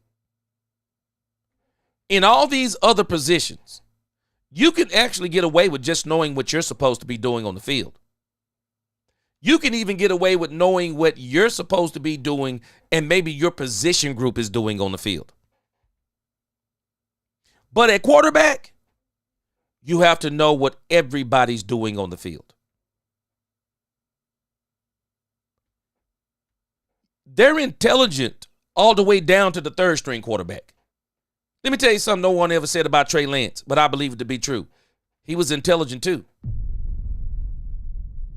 You can't play quarterback in this league without being intelligent. I mean, unless you're Michael Vick. And it's not that Michael Vick wasn't intelligent. Michael Vick was so athletically gifted that he played on pure athleticism probably the first 5 or 6 years in this league. They would give this man DVDs, and Michael Vick talked about it. They would give him DVDs that were blank just to see if he watched film. He didn't watch it. He was that good. And Joe Milton ain't nowhere near on that level of where the athleticism of Michael Vick, he couldn't do backflips, but he was off the charts. The issue is, it's not being intelligent as a quarterback that a lot of these guys struggle with. What they struggle with is, can they now act upon what they see? And that's where the rubber meets the road. They can't act upon what they see. They don't know how to react to it, or they can't make the throw. They can't make the throw. They can't make the read. Because as a quarterback, you're processing information so fast. Everything is just, you're watching, everyone else is just trying to do what they do. You're watching what everyone's doing. These quarterbacks in this league, I'm telling you, they're all intelligent. They're all intelligent. Now, Joe Milton, we don't know what he is as far as in-game intelligence because we don't have any evidence. We actually have no evidence of what this guy is on the field. We have a lot of evidence of what Dak Prescott is on the field. Dak Prescott is a quarterback's quarterback. They'll all tell you. People in this league will tell you when they go back and look at the tape. Dak Prescott is one of the top offensive minds in this game. Joe Milton isn't close. All of these quarterbacks, they're intelligent. Football intelligence is a different thing. Joe Milton isn't there yet. He just hasn't played enough to be there yet. And that's the thing. That's the thing about this kid that I just wish they would leave him alone. Just leave him alone. Stop. Just leave him alone and don't even go in these places. Leave him alone. And I understand what Brian is doing. Brian is trying to, I don't want to call him a developmental. He is a developmental quarterback. Sexy Suze, she said Brian needs to stop that rhetoric. I agree. She said we would not hear anything about Milton if Dak was not QB1. Facts. Straight facts. Straight facts, Sexy Suze. There's only 2 other teams that are talking about their backup quarterbacks, and we understand why. Shedeur Sanders, a guy was replied to me today on X. I had to remind him. First of all, let's stop calling Shedeur Sanders a backup. While we can argue whether or not he should have been a first-round draft pick, I can tell you what we can argue. There is no way he should have been in the 5th round. There is no way. That's not an argument to me. There is no way Shedeur Sanders should have been drafted in the 5th round. And especially now, they're talking about already over there in New York that the New York Giants are already having draft remorse on Dart. Shedeur Sanders should have been at the very minimum, at the very least, 2nd round. 2nd round. There's no way Shedeur should have been 5th round. But we know why they did this. And Shedeur Sanders, as much as the depth chart is what it is right now, I got a strange feeling that Shedeur Sanders is going to be the starting quarterback of the Cleveland Browns this year. We understand why there's talk about Shedeur Sanders. The situation in Cleveland is a tragedy. Yeah, 4 quarterbacks, not to mention a starting quarterback with an Achilles. I can understand people talking about Shedeur, not to mention he's Deion Sanders' son. Number 2, Daniel Jones. I'd already told y'all about Daniel Jones. Anthony Richards is in trouble. Daniel Jones is a better quarterback than he is. Richards is more, he's more athletically gifted. Daniel Jones is a better quarterback, period. End of story. He's a better quarterback, I'm telling you. And Daniel Jones is sneaky athletic. Very fast. Not very quick. Fast. You mess around and let Daniel Jones run out that backfield, we already seen Daniel Jones run a 90-something yard run, tripped over his own feet. But Daniel Jones is athletically gifted too. But other than those 2 situations, no one else is talking about their backup quarterback. You are dead on, Sexy Suze. You are dead on. Sexy Suze. I've been thinking the same thing. Brian can shut all that down if he wanted to. Yeah. I'm with you 1,000% on this. I'm with you 1,000%. Because I would be shutting this down. Hey, Joe's doing great. He's the backup. Dak Prescott. Have y'all noticed? There are questions about Dak Prescott. I mean, if I was a beat writer right now for the Cowboys, my questions would really be about Dak Prescott. The injury that he came off of. I would really be asking a lot of questions like, hey, you know what? Out there in OTAs, Dak had this serious injury.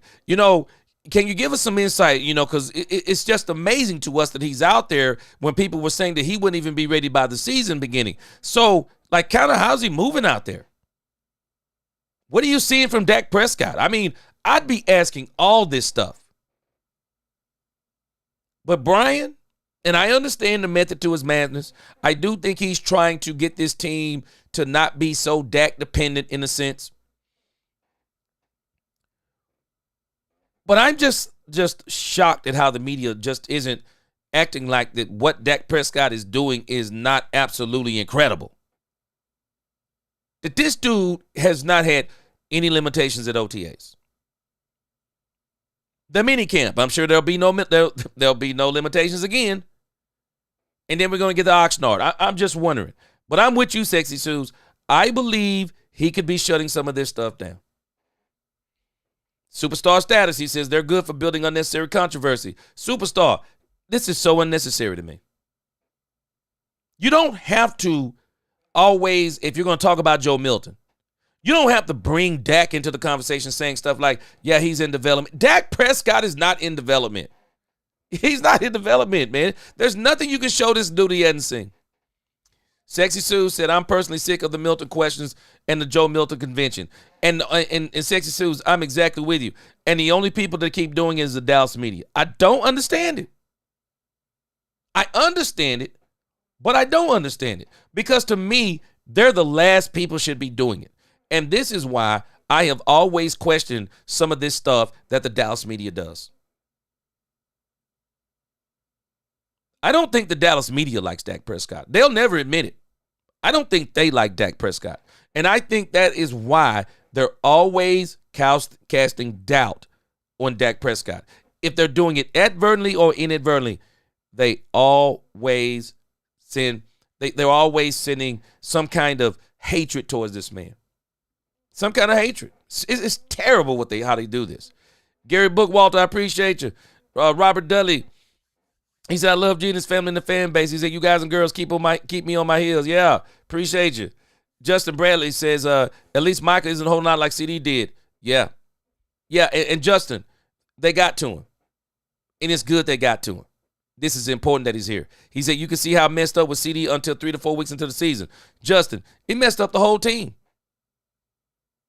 The wide receivers couldn't even get a flow of what it was like to be on the field with him. They couldn't do it. And so I'm glad that he's here. Remember, San Francisco Dak saw the clock running out, and he reacted by running. And if you're talking about some of the earlier stuff, you know, Dak isn't now what he was then. Dak is way better in the brain. And it takes time to get to that point. It really does. It takes time to get to that point. I bet you now Dak looks back on some of those games and go, boy, if I knew then what I know now, I would have done boom, boom, boom, boom, boom, boom, boom. He says, well, Dak had a few seconds left. He forgot for the Bills and gave the ball to the center. So I don't know if that was necessarily he gave the ball to the center out of choking. I think that some of this stuff that they did, and this is why they got on to Mike McCarthy, that some of this stuff was planned, and this is why they were so hard on him. Superstar status said the saddest thing is Dak's intelligence is often underestimated. And Superstar, mostly by the fan base. Because when you listen to other coaches, other players, when you listen to people in this league talk about Dak Prescott, they don't talk about him. Even A.J. Brown disagreed when he was on a show and they were talking about Dak Prescott, and he said, I don't agree. He said, Dak's one of them. He said, I don't know what happens in the playoffs. But Dak is one of them. He is. With the Athletic, you were mic'd up recently during one of these practices talking about it was on kind of run player, telling the guys to stay up on their feet. How have they done with that? And then how important is it to be able to kind of walk that fine line? Because this is an organization that's, lost OTA practices, head coach has been fined and things like that. So how's everything gone with that? And are you doing that because you want them to avoid injury or because you want to avoid the fine? I mean, why are we putting that in the atmosphere with only a couple of days to go, John? Facts, Andrew. Facts. The media makes it easy for Dak to prove them wrong. I've been here Facts. for when we've been fined in the past. It is a fine line. I think, we spend a bunch of time teaching these guys, showing them video clips of what an OTA tempo looks like. And mandatory minicamp tempo is no different. The restrictions that you have in OTAs are the same that you have in mandatory minicamp. The difference is we're allowed to have the players here, and it's mandatory, and you can find them and things like that. But I do feel like we go above and beyond, myself, the coordinators, the position coaches, of showing them what you can and can't do. It's about moving your feet, maximizing your hand usage, and a lot of it we say it's competitive, not combative. You can't What have up, Lisa? combative drills and combative things. We don't throw players down. We don't torque guys. We stay away from the quarterback in the 3-yard quarterback halo. It's educational. You're teaching these guys how to practice, and the reason they want to practice the right way is if you can show that you can be ready and prepared to go play in a real football game without having to wear pads, then you're going to reward those guys when the season gets longer and you're into the latter months and it's November and December and things like that. So these guys want to learn how to do it the right way.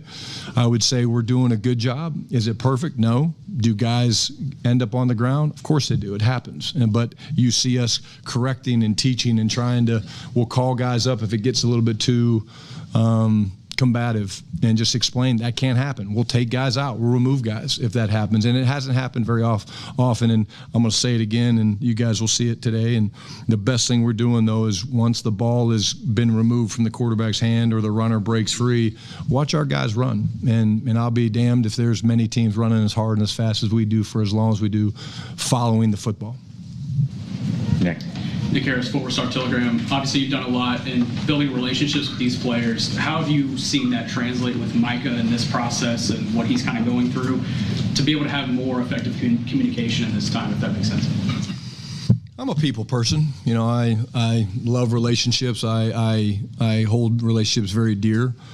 The trust piece and the honesty piece and the authentic piece to me is really important.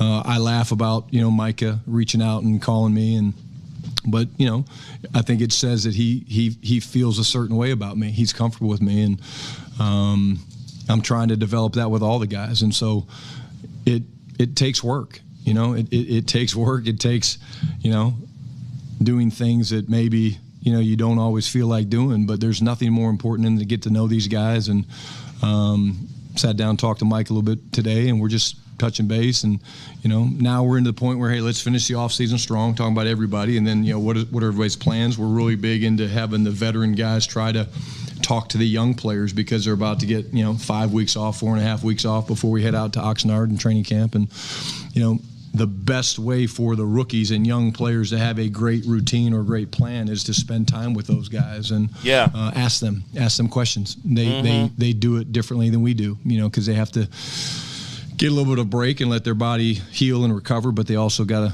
to, have that perfect balance where they're still running and moving and able to change direction. Because when we get to training camp, it's go time. And then you and the quarterback. Ryan R. I said this before. I believe you are exactly right. And there is a part of this fan base, Ryan. They hate the fact that Dak Prescott took Tony Romo's spot. And he took it. He absolutely took it. Straight up. Dak Prescott took his position. He took it. And not because he was necessarily a better player. And don't get me wrong, Dak Prescott balled out rookie season. Probably was the best team, I would say, that he's been on up until we're going to see in the next couple of years. I don't think this is going to be the best team that Dak has been on this year. It's kind of hard to be. That team, this team is on its way to being better than that team. We got to see it on the field. But I believe that 2016 team may have been the best team and the best opportunity that the Cowboys had of going deep into the playoffs. So many people were mad that Dak Prescott took the place of one Tony Romo. Some of this fan base are furious he took the place of Tony Romo. Still mad about it. Won't get over it. Still mad about it. Dak Prescott did not take the place of Tony Romo because he was a better player. Dak Prescott took the place of Tony Romo because he was a better leader. From the moment Dak hit this team, he was a better leader. He was a better leader. And now, as we watch Dak Prescott, he's a better player than Tony Romo. He's a better player than Tony Romo. And Dak's career isn't over. That's the part about Dak. People won't give him a chance to finish the career, because even when you look at Peyton Manning, even when you look at Drew Brees, I would have hated to seen this generation in the social media era watching Drew Brees and Peyton Manning. They didn't win Super Bowls until their ninth and 10th seasons. They didn't win Super Bowls until late in their careers. But because we've been spoiled by Patrick Mahomes, we've been spoiled because we think that all the quarterbacks are supposed to be winning them in their second, third, and fourth years, not understanding that that actually wasn't the norm. There's a reason why Matthew Stafford had to spend years with the Detroit Lions, and then he comes and wins a Super Bowl. It's not, a lot of people, oh, yeah, these young quarterbacks. No. Stop putting all these other quarterbacks in the same conversation with Patrick Mahomes. Patrick Mahomes is an anomaly. Not to mention Patrick Mahomes is with the best coach right now in the NFL, Andy Reid.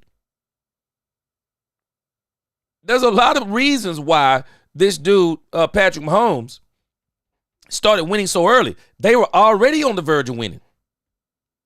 They were. Bleeding Blue, appreciate that super chat. What's going on? Yeah. Bleeding Blue, Dak is one of the smartest quarterbacks in the league. And a lot of players, a lot of coaches will tell you this. Flat out will tell you this. Yeah, our Dallas media, Ryan, I hate to be, I didn't want to say, well, I think I've said it, but you said it straight out. It's because of Romo. Yeah, it's because of Romo. This Dallas fan base, and a lot of that fan base, Ryan, you know what's crazy, Ryan? They were them same ones hating on Tony Romo. They the same ones who were hating on Tony Romo. Then Dak take Tony Romo, now they hating on Dak. Now they hating on Dak Prescott. It's a crying shame. There are teams out there, boy, they wish they had Dak Prescott problems. They wish they had Dak Prescott problems. Woo! Boy, they wish they had them problems. Room went on a Greek dance retreat. Explain that. What, forgive my ignorance there. Well, I'm still mad at Steve Shimko for setting that up, but because the dance moves, I think I'm a great dancer. My wife will disagree. I think I'm a really good dancer. Now, maybe dancing next to Joe Milton wasn't the best thing that I did. I don't know how I got put into that group, but again, just some families got together, the quarterbacks, their families, my wife and I went, and it's just being together, like we spend time in the building. You guys spend time in the building. You guys spend half your life in this room. But like when you do something outside the building, it's different. There's a different feeling where you're not more comfortable. That's not the right word, but you're more engaged, and just to be around the different people, and to see Dak's newborn Aurora, and just that's what life's about, man. Facts. Who's coming? Absolute facts. I love the fact that Brian Schottenheimer is a relationship builder. And Angie, we talked about this. Guys, we talked about this. Daniel M., y'all know we talked about this. But I think me and Angie hit it a little bit more specific. Did y'all notice something that Brian Schottenheimer just said? Boy, I'm about to give y'all a nugget right here. Brian Schottenheimer took out the quarterbacks. Brian Schottenheimer and his wife took out the quarterbacks. When Mike McCarthy went to Green Bay, he took Dak Prescott.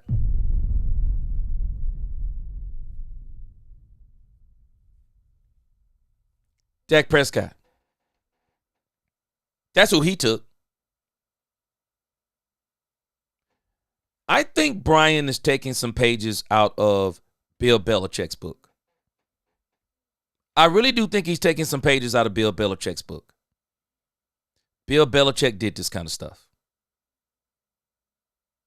Bill Belichick didn't really talk about Tom Brady in glowing ways. He just really didn't. That's why I said I know what Brian's doing.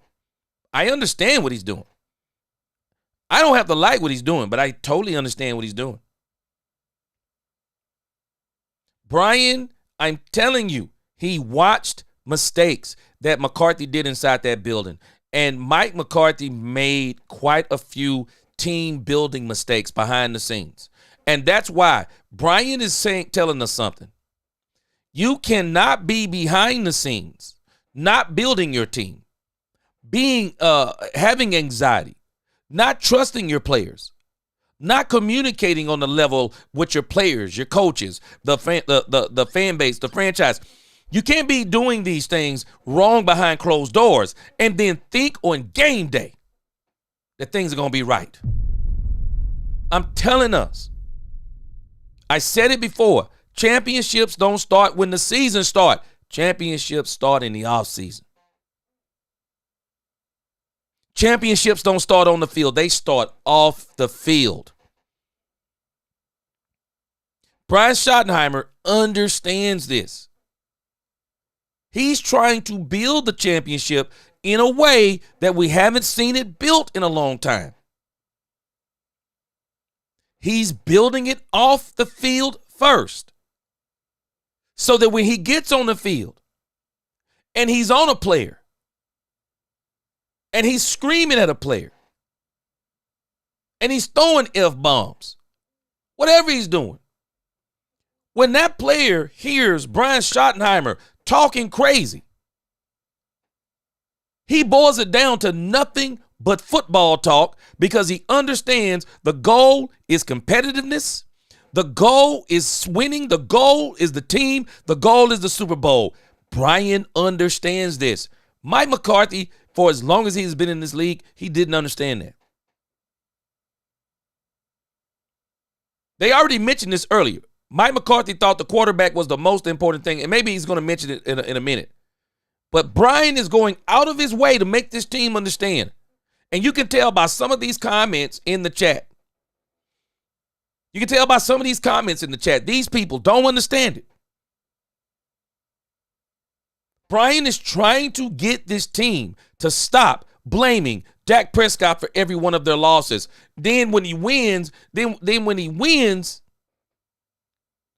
nobody is singing the praises the same way they're singing his criticisms when they lose. Or when they lose, no one comes to the defense of Dak Prescott. The problem has been with the Cowboys in the playoffs.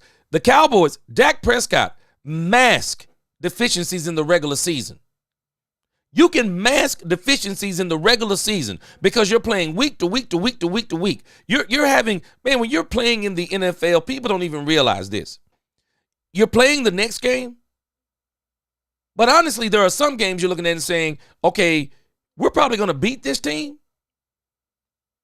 You're looking like, okay, where do we want to be by this time of the season? Where do we want to be by this time? I mean, there are so many things that you may be focusing on during the season.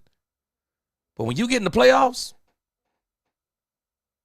you can't look past the team. Because that team now studies everything you've done the whole season. And now they're looking for your flaws. They're looking for your deficiencies. And I don't care who your quarterback is. If a team has the personnel to exploit your deficiencies, they're going to exploit your deficiencies. And even in 2023, they exploited the most basic of deficiencies the Cowboys had. They have no offensive and defensive line. None. They only have one wide receiver in reality. And we're going to exploit it. And they did. It wasn't Dak Prescott that got exploited. It was the team that got exploited. What they do? They ran on us because they knew we couldn't stop the run. What they do? They rushed 4 and dropped 7 because they knew beyond CeeDee Lamb, ratchet him down. Underneath, over the top, ratchet him down. Because beyond CeeDee Lamb, they have no one else. Ratchet him down. Dak Prescott had to turn to Old Faithful, man. This man had to turn to Michael Gallup. Old Faithful against Green Bay. He had to turn to Michael Gallup, y'all. I'm telling you, people don't understand. The man had to turn to Old Faithful Michael Gallup, man. That's how bad the Green Bay Packers clamped us down. Your deficiencies, your quarterback by himself cannot cover up your deficiencies in the playoffs. I don't care who he is. Your quarterback could be Superman. He's not covering up deficiencies in the playoffs. You done. You're done in the playoffs. I don't give a doggone how good your quarterback is. You're done in the playoffs. If you're literally if you only have one weapon and no defense, you better score. I'm telling you, boy, you better score so many points. Boy, I'm telling us. I understand what Brian is doing. Brian is trying to throw that mentality out of here. It's a terrible mentality. And some of this fan base, they have the worst mentality when it comes to this stuff. Brian's trying to throw this stuff out. And that's why he didn't just bring Dak Prescott. He brought all of them. Yeah, he brought all of them. And one thing about Dak Prescott, see, Dak's ego, Dak don't have that type of ego. I believe Dak has been praying for this. Can we share this responsibility? Because maybe if we stop going in the playoff game saying Dak takes us, we only go as far as Dak takes us, maybe Dak will play a little bit more relaxed. Maybe he'll play a little bit more relaxed. Maybe everybody understands it's all of our jobs to win the day. It's not just Dak Prescott's job. If you're going to tell me that it's all on one player, whether we win or lose, well, that's my mentality.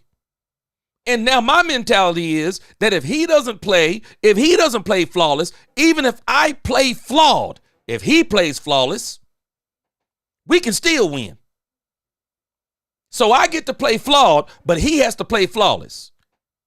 And then when he plays, and when he has some flaws in his play, it's still his fault, even if I had more flaws than he did. See, it don't matter to the haters that Michael Parsons has only had 1 sack in 3-4 playoff games. It don't matter to them that he hasn't risen to the occasion in any of these playoff games. That don't matter to people. Because he gets to play flawed. Dak Prescott can't play flawed because we say we only go as far as Dak takes us. No, Brian Schottenheimer is saying something. No, we got to get this offensive and defensive line fixed. Because those are the unsung heroes of championships. The unsung heroes of championships are offensive and defensive lines. We keep talking about Dak. No, it's not about Dak. Go ask Troy Aikman. Go ask Troy Aikman. Go ask Troy Aikman how he won those Super Bowls. Troy Aikman will straight up tell you. You do know we had the number 1 defense in football in the first one, don't you? We had the number 1 defense in football, and we literally had the best offensive line in NFL history. When you give a man the best defensive line and the best offensive line, he winning Super Bowls. He's winning Super Bowls. Philadelphia arguably had the best, not only defensive line, Philadelphia arguably had the best defensive line and one of the top 5 offensive lines. Yeah. They were dominating both lines of scrimmage. When you can do that, you winning games. And you winning Super Bowls. Especially when the Detroit Lions get injured. Tommy Arch, DallasCowboys.com. What do you want to see over the next 3 days that'll have you feeling some sense of comfortability going into training camp?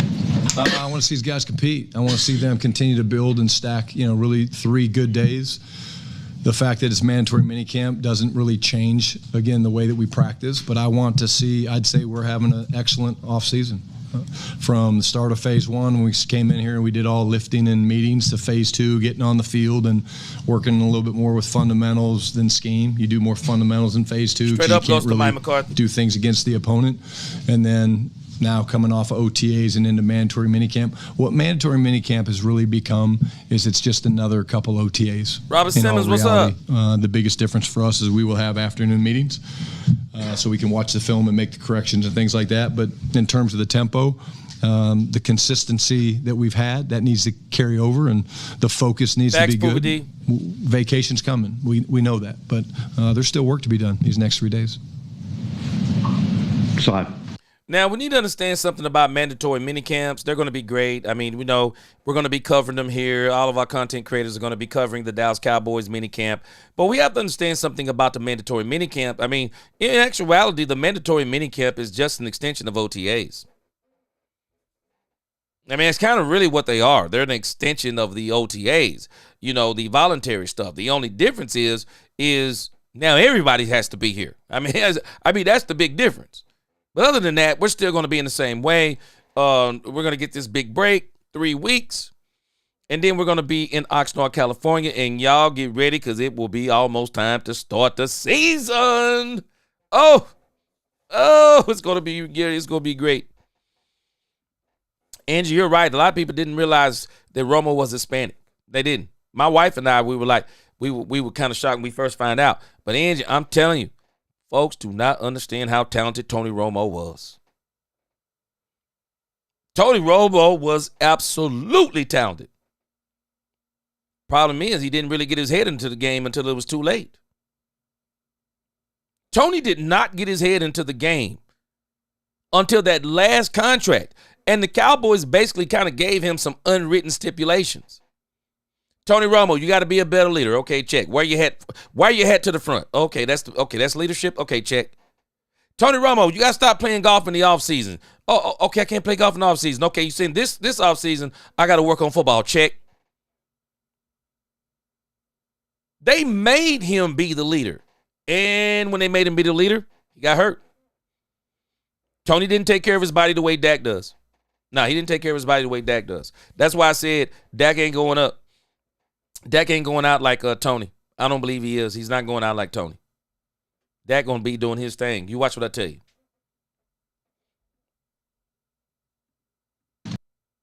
Stockies of The Athletic. Brian, one thing Mike McCarthy said a few times was his system was built on the quarterback being successful. There it is. Said that's how he learned it, and obviously his background of learning is similar to yours. Just what is your system? What do you anticipate it being built on? I mean, it starts with taking care of the football. Jason Barnes, what's up? He said, gee, all due respect, bro. It seems like you feel Dak does no wrong. Oh, no. No. Dak does wrong. They all do wrong. It's not the problem. But the problem is, Jason, is that Dak has almost single-handedly been this team's only hope. Jerry created a narrative. Jason, created a narrative. This team only goes as far as Dak goes. Jason, I want you to I just want you to feel what I just said. I want you to imagine that you worked at your job. And every day you come into your job, somebody says to the whole plant or wherever you work, everybody says, Jason, hey, our success today is predicated on how good Jason is. So again, this is why I said what I said, Jason. So you're telling me that in order for us to win, Dak has to be flawless while everybody else gets to be flawed. Everybody else gets to be flawed, but we have to be flawless. Dak has to be flawless. Jason says, how do you explain what Jaden Daniels did with Noah Brown and Terry and Zach Ertz with a suspect O-line? He says, with a suspect O-line. Can we get to the NFC Championship game? So let me hit you right off the top with one of the major issues that has been an issue for the Dallas Cowboys. Dan Quinn's a better coach than Mike McCarthy. Period in the story. Dan Quinn's a better coach than Mike McCarthy. Do we not realize that Dan Quinn, and we got to give him credit, Jason, Dan Quinn went in and did exactly what Brian Schottenheimer is doing right now. Dan Quinn changed the whole culture in Washington. He changed the culture overnight. Overnight, he changed the culture. Second thing, Jaden Daniels. Understand, Jason, because I know you've been a Cowboy fan for a long time. That wasn't the first time we saw what Jaden Daniels did, right? That wasn't the first time we saw what Jaden Daniels did. Do we not realize that even though we're calling the team in 2016 the best team that Dak Prescott played on, the defense wasn't good at all? The defense wasn't good. That defense gave up 30-plus points. That was not a shutdown defense the whole season. Dak and Zeke were on steroids that season, and that team was putting up points. Dak, Zeke, Dez Bryant, Jason Witten. Do you realize we saw Dak Prescott do the same thing in his rookie season? We saw him do the same thing. Dak Prescott probably goes to the NFC Championship game had it not been for Aaron bleeping Rodgers in his prime. Tell me the quarterback that Jaden Daniels went up against that was better than Aaron Rodgers. Tell me, Jason. Tell me. Because Dan Quinn wanted to win that playoff game bad. Because I'm going to give Dan Quinn some credit. Dan Quinn said himself, there was a certain route that he knew. Dan Quinn said this, not me. Dan Quinn said there was a route that the Washington Commanders had to take. And I give him absolute credit because Dan Quinn knows that if they don't take this route, they're not going to the playoffs. I mean, they're not going to the NFC Championship game. They had to go a certain route. And the route he wanted to go was simple. The route he wanted to go was not to go through the Los Angeles Rams. He didn't want that route. He didn't want no part of that route. And we have to understand that helped the Washington Commanders. That really helped them. It was genius what he did. It helped them 100%. I was trying to pull up the playoff picture from when they got in there. You got to give Dan, I'm telling you, got to give Dan the man credit, man. Dan Quinn, I know we don't want to admit it. Dan Quinn's a better coach. Dan Quinn's a better coach than Mike McCarthy. And this is one of the reasons why Mike McCarthy had so much anxiety towards Dan Quinn. Hold on, let me pull this up.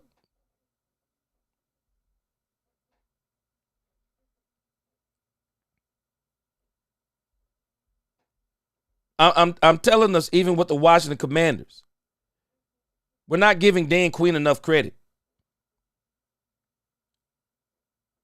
Dan Quinn did what Brian Schottenheimer is attempting to do.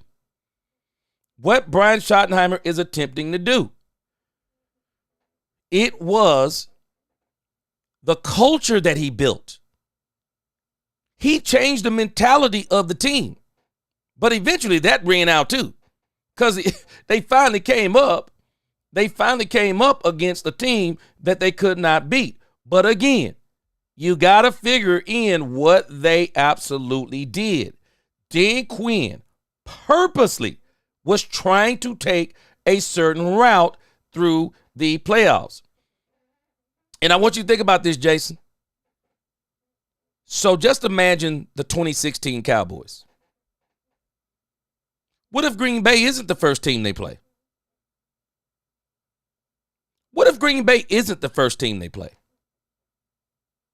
So you're telling me in Dak Prescott's first playoff game as a rookie, he runs up against Aaron Rodgers. The very team that 2 years previously had took out the Dallas Cowboys again. Or before, with Dez Bryant in the catch. And the problem even with that team was, I'm not sure if the Cowboys win even if Dez Bryant makes that or they call that a catch because it was a catch. But the defense was giving up buku points. They gave up buku points with Dak Prescott. Could you imagine if Dak Prescott hadn't played Green Bay? If Dak Prescott hadn't played Green Bay.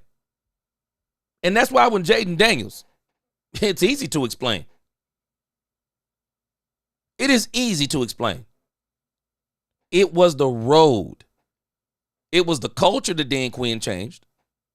Dan Quinn was a better coach. Definitely better than the coaches they had had. He changed the mentality of the team. They went into the playoffs. They had an easier route. They won.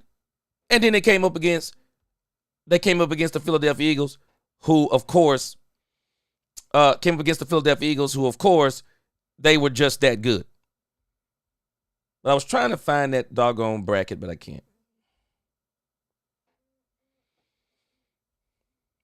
All right, let's see here. I think I may have it now. Let's see. All right.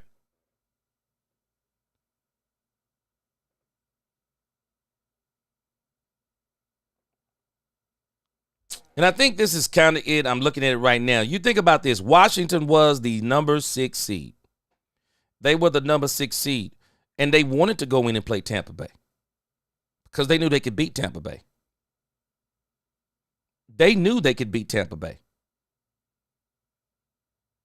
The route that they took, they knew that they could overtake those teams that they took. They didn't want to go through the Rams. They didn't want to go through the Eagles. They took a road that was advantageous for them. And you can't do nothing but give them credit. Dan Quinn wanted that road. But again, Dan Quinn changed a lot of things for the Washington Commanders on the back end. And when you talk about shaky old line, well, you know what helps a shaky old line? We do realize that that line that the Cowboys had even in 2016, 2015, 2014, we do realize that Tony Romo was actually getting murdered behind that offensive line, right?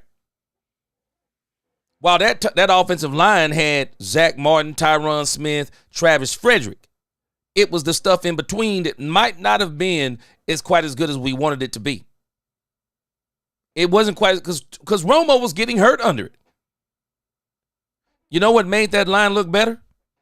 Go back and check the tape. The running game and how much Dak Prescott was running. You want to know what happened to Dan Quinn? You want to know how Dan Quinn helped out that shaky old line? Daniel Jones almost did. Jaden Daniels almost didn't make it through the season because Jaden Daniels was running the ball.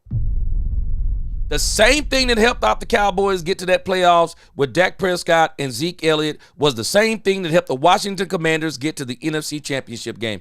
Jaden Daniels helped out a shaky offensive line by being able to run the ball. But I promise you, it won't happen this year. It's not going to happen this year.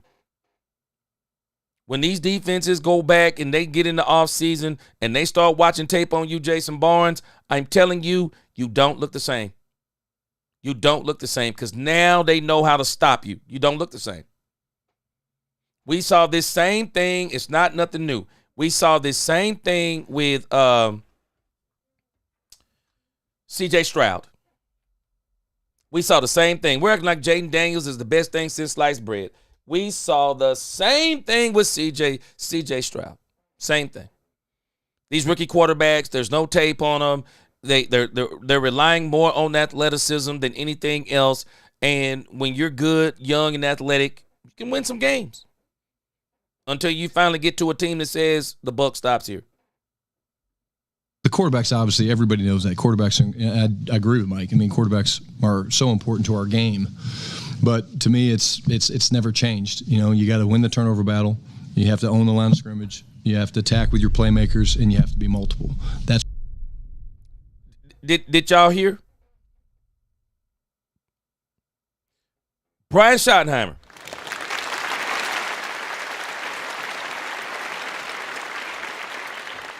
We have got to get this dumb mentality out of here. I'm telling us, as a person who was alive during the 90s, we never had these conversations about Troy Aikman. We never had these conversations. And Troy Aikman, I'm telling you, Troy Aikman was a turnover machine. When they tried to put this whole team on the back of Troy Aikman, he was a turnover machine. But when they went and got him an offensive line, when they went and got him a defensive line, when they went and got him a running game, when they went and got him Alvin Harper, when they went and got, I forgot the tight end. Somebody reminded me last week when we went and got the tight end for him. When we went and got him this defense, and when we went and got Troy Aikman, all these things, it's amazing how Troy Aikman's career turned around. It's amazing. It's amazing we get him Jimmy. We get him North Turner. We get all these great coaches around him. It's amazing how his career turned around. I keep saying it. Go check the stats. We're judging Troy Aikman off We're judging Troy Aikman off 5 years, not his career. And we won't let Dak Prescott's career play out. Because if we were judging Troy Aikman on his entire career, Super Bowls weigh a lot, though. But I think if we looked at his whole career, I think we may admit some things. I think we would. And I'm not taking nothing away from Troy, because Troy will tell you the same thing. Troy had a tremendous team around him. Troy had tremendous coaching around him. Even Jerry and Steven were different. And it looks like they're getting back to that mentality. But I want you to hear again what Brian Schottenheimer is saying, because I'm telling you, I think this is the method to Brian Schottenheimer's madness. Brian Schottenheimer is tired of this talk, man. Brian Schottenheimer is tired of this Dak Prescott talk. I think that's why design, Sexy Suze, if you're still on here, I believe by design, Brian Schottenheimer is trying to, in a sense, downplay Dak Prescott. He's trying to downplay Dak Prescott because he's wanting to take some of this dumb pressure off of Dak Prescott. It's the method to his madness. Listen to him again. I mean, it starts with... One thing Mike McCarthy said a few times was his system was built on the quarterback being successful. If that's your system, if your system is based on the quarterback being successful, I got news for us. Jimmy Johnson did not base his system on Troy Aikman being successful. Jimmy Johnson did not base his system on Troy Aikman being successful. He did not base his system on that. If that's your system, you're going to live by it, you're going to die by it. You live by that system, you're going to die by that system. If you live by your quarterback must be successful, your team is done when your quarterback is not having a good day. Your team is absolutely done. Listen to what Brian says. Brian Schottenheimer gives the formula. He gives the formula for championship football. Listen to the formula. Here it is. You want the formula? Here it is. Said that's how he learned it, and obviously his background of learning is similar to yours. Just what is your system? What do you anticipate it being built on? Now, what is your system? The contrast of Mike McCarthy's system, the quarterback. Listen to Brian. I mean, it starts with taking care of the football. Taking care of the football.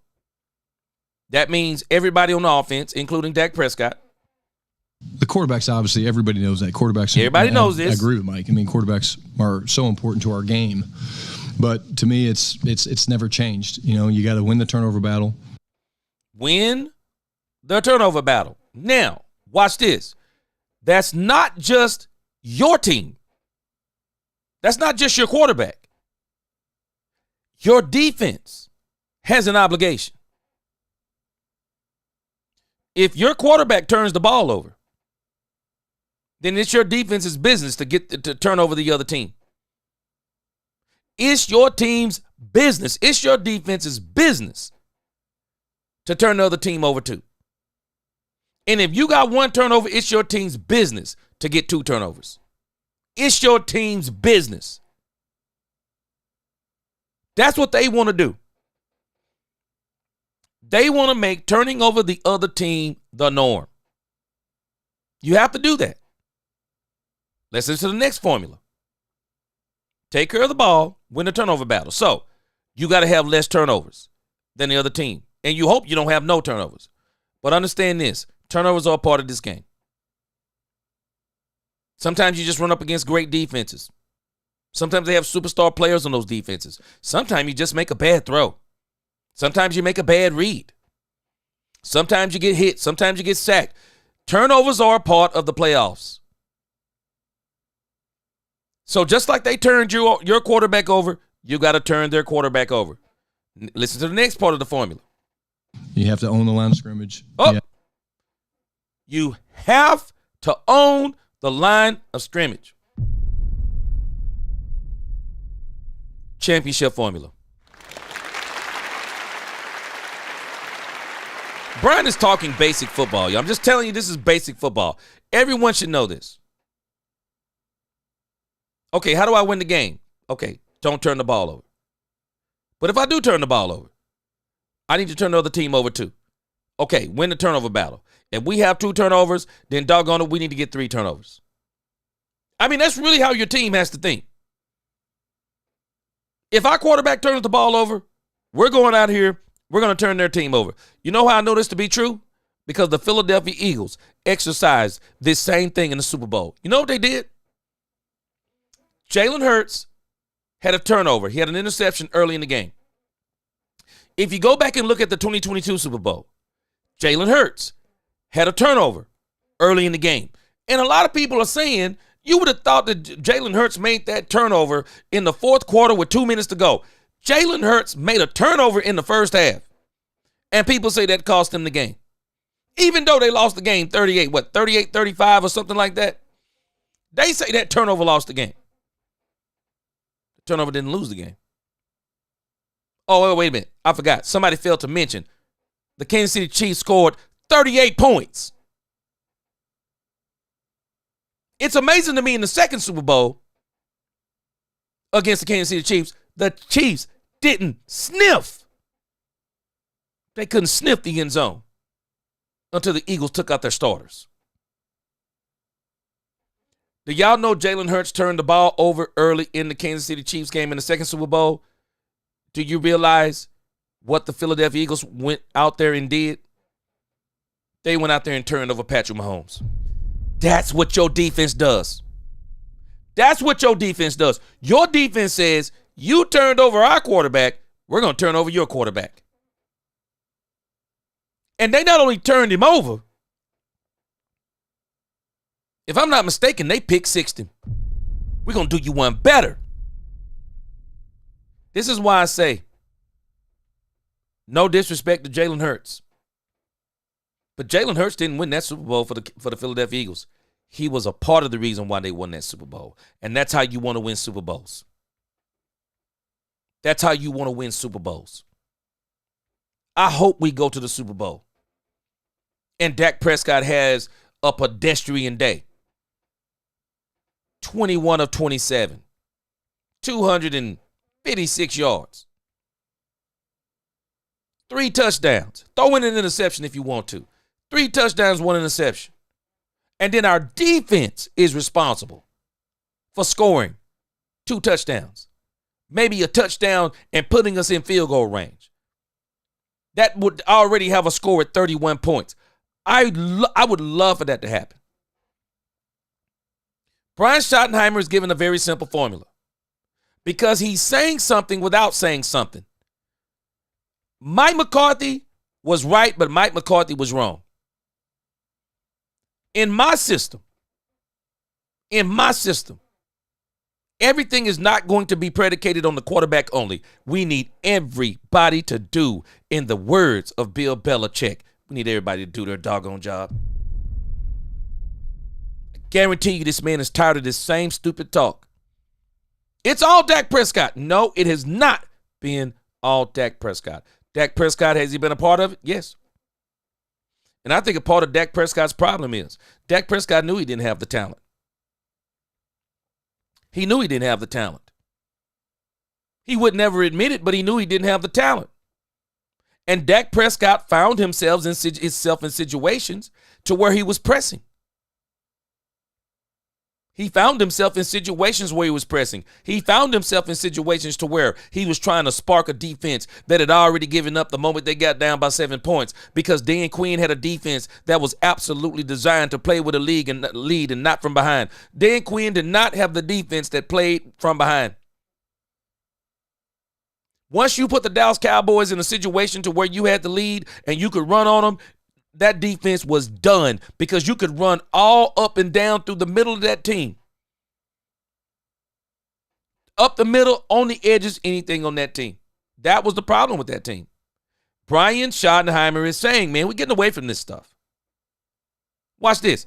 They're going to ask him about Dak Prescott. Watch how he piggybacks that answer to exactly what I'm telling you. This team's problem has been its over dependency on Dak Prescott because of the owner, because of the coach. We live and die with Dak Prescott. If you live and die with your quarterback, you just said it. When he's flawless, you win. When he makes a flaw, you lose. Because the mentality of the team is, we only go as far as he takes us. Brian Schottenheimer is telling us this is simple stuff. Win the turnover battle. Win the battle at the line of scrimmage. Super Bowls are won at the line of scrimmage. That's what he's telling us. You have to attack with your playmakers, and you have to be multiple. That's what. Tackle? Really? You talking about the thing that we couldn't do for the last few years? Couldn't tackle anybody. Brian Schottenheimer is spelling it out to us plain and simple. Dak Prescott has not been the problem on this team not winning. He hasn't been the problem. The problem has been the play or the lack of responsibility of the people around Dak Prescott. Brian is saying no more.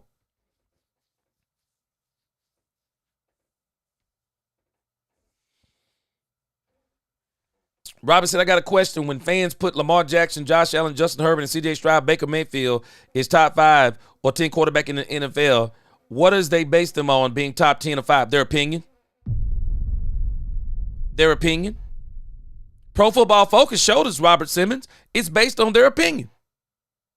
It's not based on actual facts, because they'll make excuses for Justin Herbert to be on the list. They'll let Justin Herbert be on the list talking about, okay, he's the best non-crunch time quarterback. What? How do you be the best non-crunch quarterback? That's crazy.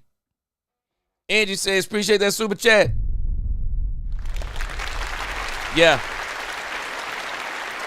Angie said, that's stupid to think it takes one person to complete a team sport. That's like an employee at work. Yep, that's what I just said, Angie. The other employees thinking all the work gets done by one coworker. I'd be PO'd if I was that one person.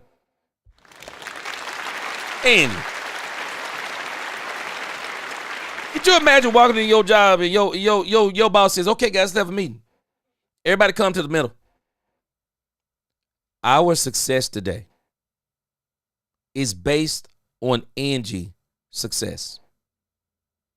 If Angie today makes one mistake, it is not a successful day. What? Imagine that pressure going into work. Imagine that pressure. It's insanity what they've been putting on Dak Prescott. Okay, Justin Bradley, I'm going to see if it's on the DallasCowboys.com and we'll listen to it. I'm telling us, that is an insane mentality. If you're listening to Brian Schottenheimer, I understand the method of his madness. He's trying to take pressure off of Dak Prescott. He's trying to take pressure off Dak Prescott. He's telling us how he's trying to win games now. He's telling us how we've been losing games. We need more. We need better play. from our offensive and defensive line. We need better play. And the thing that I don't understand about people who talk about Dak Prescott, they will double talk. They'll admit most of these things and then still turn around and say, yeah, but it was still Dak Prescott's fault. With no running game, with no O-line, with no D-line, with only one wide receiver. I know all that to be true, but it's still Dak Prescott's fault. Really? Okay, I'm going to let you tell it. The system is on all three phases, special teams, offense, defense. It doesn't change, and the quarterback's one of those pieces. Tell him, Brian. Tell him, Brian Schottenheimer. The last time I checked, Dallas Cowboy fans, the quarterback is not one of the phases of the game. The quarterback is not one of the phases of the game. Say it, Brian Schottenheimer. There are three phases to this game. Offense, defense, special teams. Tell me when the quarterback became one of those phases. Tell me. And the teams who win, they execute in those three phases. Unless they have a team that is better than them in those three phases. Straight up facts every single Sunday. Every single Sunday. We overlook those three phases of the game. You have to be successful in those three phases of the game. And if you can dominate in those three phases, what did I tell y'all my problem was with the Cowboys? I've been saying this for months. Under Mike McCarthy, it never seemed like those three phases were in sync. I thought we had three different teams. We had Mike McCarthy's team, Dan Quinn's team, / then became Mike Zimmer's team. And then when Bone Fossil got here, things really got out of hand. We had three different teams. None of them on the same page. None of them on the same page. Coaching matters. Coaching matters. All three phases of your team, they must be coached right. All three phases of your team, they must be prepared. And the one thing that this team has missed since Dak Prescott was here, since this isn't a Dak Prescott issue. Let's stop acting like we were winning up until Dak Prescott got here. This was a Tony Romo issue. This was a Dak Prescott issue. This isn't a Tony Romo or a Dak Prescott issue. It is the way these teams have been constructed. It is the way these teams have been constructed. And the thing that Jerry brought a philosophy of in here, yeah, we only go as far as Dak Prescott take us. Stupid talk. Goes to Mike McCarthy. Dak needs a solid run and play action game behind him. You know what? Goes to Mike McCarthy. You know what is one of the most silliest things the Cowboys did? Why would you turn a play action quarterback into a pure drop back passer? Why would you do that? Why would you take a play action quarterback and just, again, turn him into a pure drop back passer? Nah, he's so good, he don't need a run game. But that's kind of what his game is predicated on. That's kind of what his game is predicated on. I mean, we know he can make all the throws. We know he's got a very good mind. But why do we now say he don't need nothing? He don't need a run game. He only needs one wide receiver. He don't need a top 5 defense, a top 10 defense, everything we gave Troy Aikman. Do y'all know we gave Troy Aikman? I want y'all to just consume this, Dak Prescott haters. Put this in your mind. By Troy Aikman's 4th season, Let me tell you what they gave Troy Aikman in 4 seasons. Just 4 seasons. They gave him one of the greatest college quarterbacks. They gave him one of the greatest coaches in college football history. One of the greatest coaches in college football history. Hall of Fame college quarterback. College coach. Keep saying quarterback. Jimmy Johnson was already known as one of the greatest coaches ever in college football. They gave that to Troy Aikman. They gave Troy Aikman one of the best wide receivers in the country in Michael Irvin. Had the Herschel Walker trade, and then only persisted to parlay that into Emmitt Smith and one of the best offensive lines, and historically people say the best offensive line in history. They gave him a number 1 defense. Number 1 defense. They gave him Alvin Harper in 1991. His 3rd season. He's got Alvin Harper, Michael Irvin, Emmitt Smith in the backfield. Went and got North Turner, offensive genius. Dave Wannstedt, defensive genius. Do we not realize Troy Aikman, in just 4 seasons, had the best team, or one of the best teams we've ever seen in history? Do we not hear what I'm telling us? How many times have y'all heard me say this? I will take that 1992-93. Man, I'm talking about pre-Dion. I'll take that 1992-1993 Dallas Cowboy team. I'll take that thing all through history. I'll wreck every team in every decade. That's how great that team was. There were better quarterbacks during Troy Aikman's. There were better quarterbacks during Troy Aikman's time. You better hear me when I'm telling you. There were better quarterbacks during Troy Aikman's times, but there were not better teams during Troy Aikman's time. 92 through 96, the Dallas Cowboys were literally the best team. They did not have the best quarterback. You can like it, love it, or hate it. They did not have the best quarterback. In the 90s, I cannot think of a time where Troy Aikman was the best quarterback. I bet you in every one of Troy Aikman's years, you could go back and look at the quarterbacks of the time, and there would have been at least 5, 6, 7 quarterbacks better than people will tell you out, better than Troy Aikman. They'll tell you they were better than Troy Aikman. But what they won't tell you, and which you will not find, there will not be anybody who will tell you there was a better team than the Dallas Cowboys. 92, 93, and 96. They will not tell you that.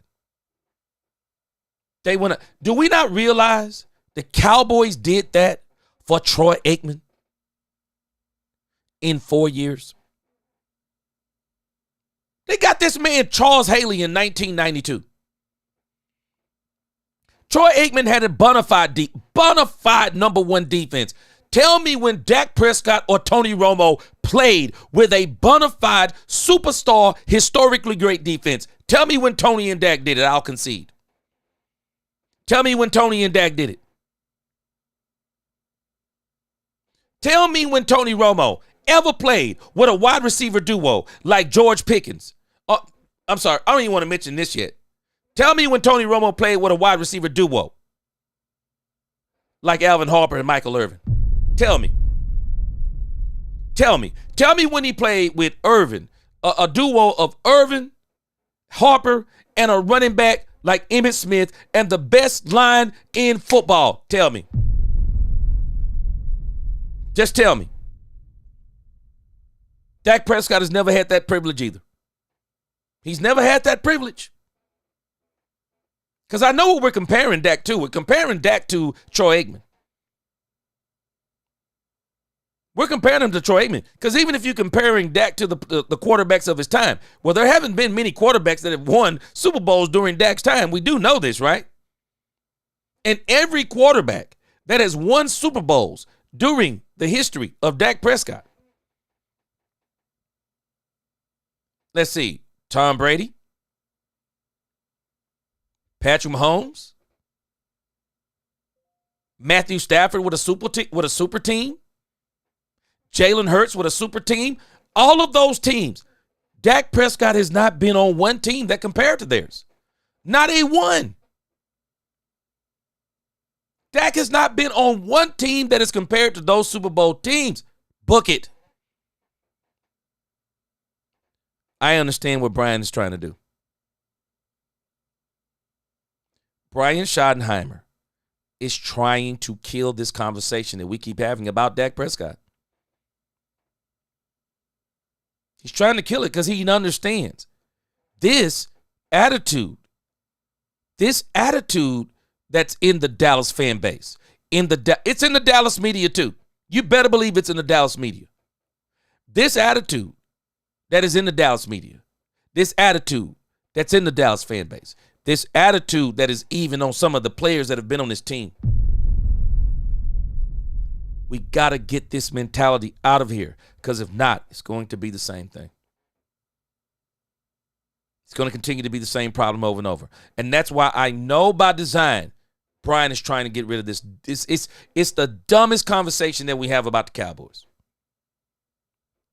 I'm sorry, but Dak is the least of the Cowboys' problems.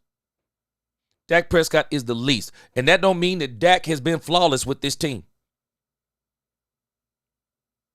Dak has not been flawless with this team. There have been times that Dak has pressed. There has been times that Dak has forced throws. But Dak Prescott has also been one of the clutches, one of the best quarterbacks in this league. And it is amazing when you go back and look at Dak Prescott's yards, his completion percentage, his yards in this league compared to all these quarterbacks.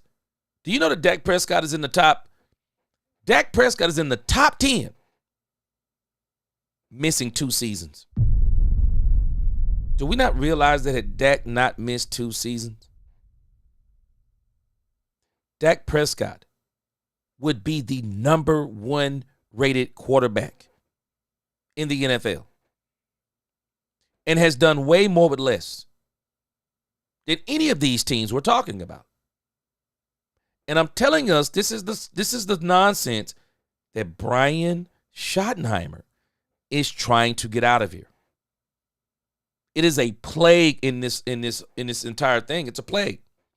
Listen to what he says when they ask him about Dak Prescott. Watch this. Quarterbacks are the piece that get a lot of the attention, but yeah, at the end of the day, we're going to be judged with whether we win or lose. And the best way to win in this league is to, 1, take care of the football. Did you notice what he said? Brian is tired of this discussion about Dak Prescott. Brian Schottenheimer's been here for 2 years. Brian Schottenheimer's been around long enough to know Dak Prescott plays quarterback well better. You don't need a quarterback as good as Dak Prescott to win a Super Bowl. You actually don't. Dak Prescott is actually overkill for a Super Bowl. I don't care what anyone says. I'll put Dak Prescott and Tony Romo both on those 90s Cowboys. I bet you I'll run up even more points. And especially with Dak Prescott.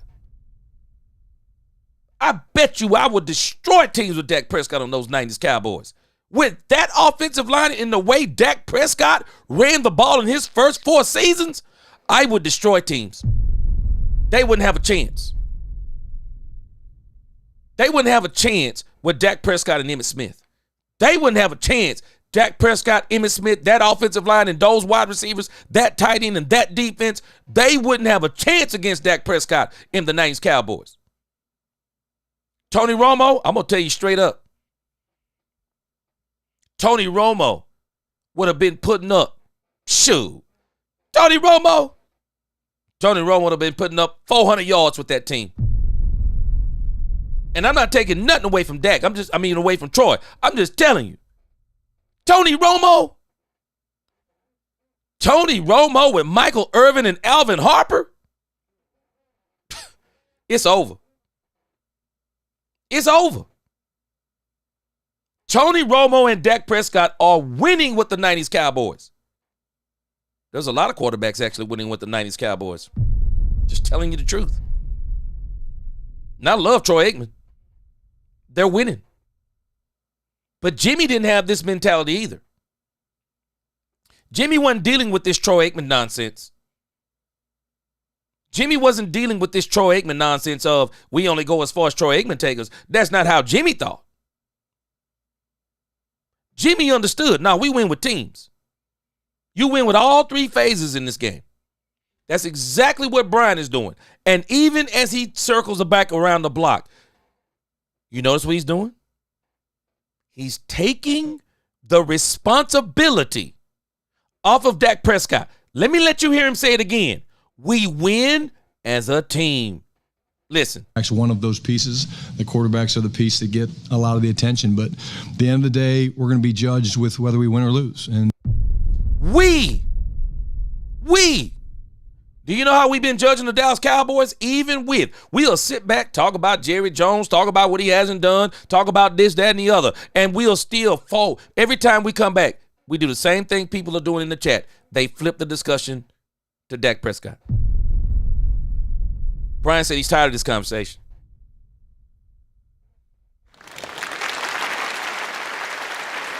Brian's tired of this conversation, y'all. Brian is tired of this conversation. Brian is saying this conversation is trite and it's dumb. He's flat out saying it. It's dumb. He's saying that this is not the conversation no more.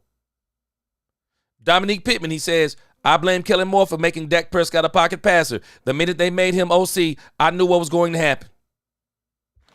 Dominique Pittman, appreciate that super chat. Now, Dominique Pittman. Boy, you got to understand something about Dak Prescott, though. And I'm going to tell you something. Brian Schottenheimer is going to have to fight himself. Dominique Pittman, Brian Schottenheimer is going to have to fight himself. People do not give Dak Prescott credit. Dak Prescott is a prolific passer. Dak Prescott is an absolute prolific passer. For as much as people say that he's not, I am telling us Dak Prescott can throw it all over the place. And if you give Dak Prescott the receivers, watch his ball distribution. Watch how he distributes his passes this year versus how he did it last year and the year before that.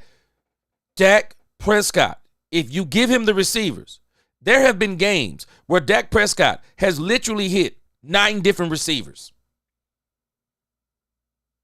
Dak Prescott has hit 9 different receivers and the ball boy on the sideline. I'm just telling you, Dak Prescott is a very prolific passer, and his stats say it.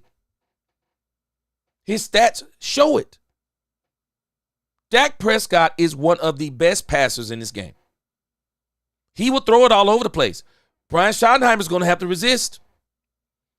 Dominique, I'm telling you what happened. Have you noticed? Kellen Moore has not put up any of the numbers he put up with Dak Prescott with any other quarterback. Any other quarterback. And supposedly he went to 2 quarterbacks who were supposed to be better than Dak Prescott. Kellen Moore goes to the Los Angeles Chargers, and Colin Cowherd says, well, if he put those numbers up with Dak Prescott, Justin Herbert is going to put up video game numbers. Didn't happen. Did not happen.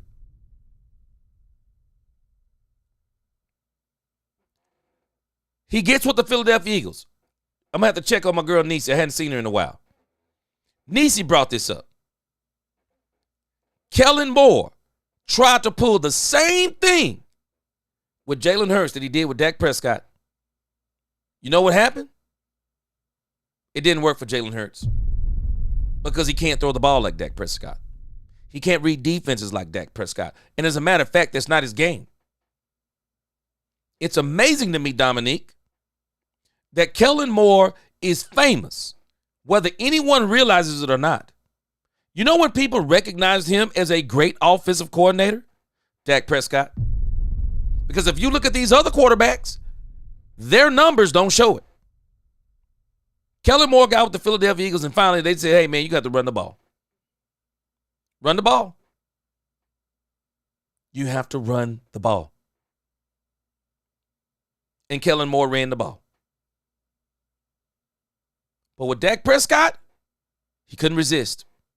Because Dak Prescott, he can put that ball all over the park. He couldn't resist. Angie said, if I didn't know any better, and based off the way some people talk in the chat, I would think football was a one-person sport. Angie, appreciate that super chat. Angie says again, common sense doesn't matter to some people until Dak wins a Super Bowl. They will always judge him only on his flaws and hype up Burrow, Lamar, Allen, and Herbert. And they hadn't won nothing. Haven't won nothing.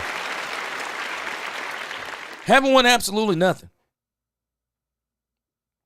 And Angie, I'm even afraid of this. I'm afraid of even when the Cowboys do win a Super Bowl, because they are going to win a Super Bowl, I believe, under Dak Prescott. I believe even when they win the Super Bowl, they're going to say it's not Dak.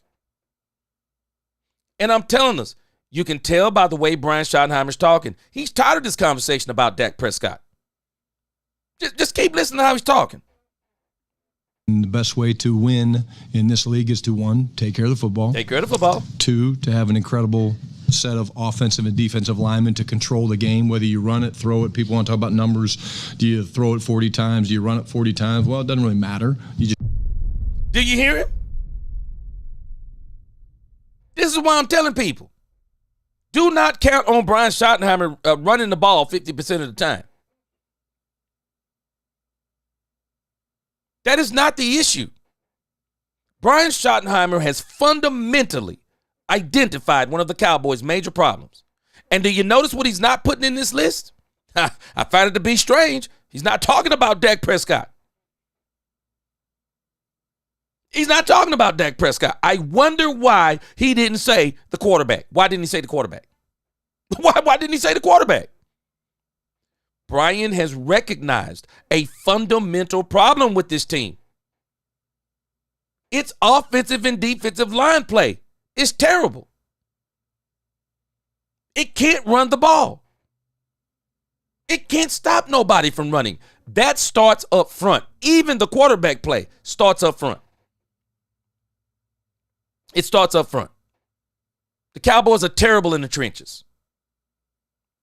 Trenches have won championships with the Cowboys. That's why we're not winning anymore. We keep trying to put it all on the quarterback. It's not the quarterback. We need to be better all around. Just have to own the line of scrimmage, and then we have some really good pieces. And so we have to move those pieces around and make them hard to find, and that's when you say attack with your playmakers doing that, and then we're going to be multiple. What was the knock on Mike McCarthy?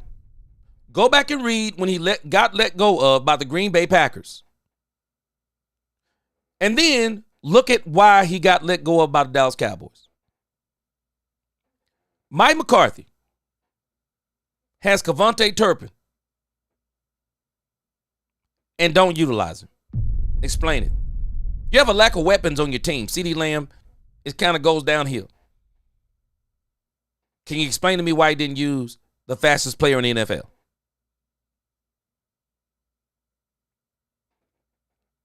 Brian Schottenheimer is recognizing not only do you need your offensive and defensive line to control the game, he who controls the lines of scrimmage control the game. I talked about this the other day. Now, remember what I've been telling you about that stale is toast West Coast offense that Mike McCarthy was running? If you'll look at that offense, very little motion. Very little motion. What motion they did have, that was Brian Schottenheimer. Very little motion. Very little disguising of the playmakers. Very little of utilizing your playmakers and getting them in favorable matchups. Very little of these things because Mike McCarthy decided he was going to run a system and he didn't care what anybody thought. He didn't care what anybody thought. Mike McCarthy was going to run his stale as toast West Coast offense, and he didn't care what anybody thought. He didn't care. Brian Schottenheimer just told us something. You have to move your playmakers around. Don't just line them up and say, okay, we're going to line up our best player in front of your defensive back. We're going to run a curl route. Because that's basically what they were doing. We're going to run a curl route, and we're going to throw it to him. That's not how you beat teams. That's not how you beat teams. When you have CeeDee Lamb, you have to scheme him open. When you have George Pickens, it's not that they can't beat players, but you also got to take advantage of what they are. Scheme those players open. Kevontae Turpin, don't just send him down the field on a go route. How about you get him in space and then let him do the rest, like they did in the Washington Commanders game? You have to do those things. You have to utilize all your players. Don't just come in there and say, hey, man, Steelers toast West Coast offense. It's all predicated on the quarterback. Stupid talk. That is stupid talk, and that's why Mike McCarthy, I don't believe he coaches again. I don't believe Mike McCarthy coaches another down in this league. I don't. Would I have him on an advisory board? Yes. Would I have him coaching my team? Never. Never would I do it.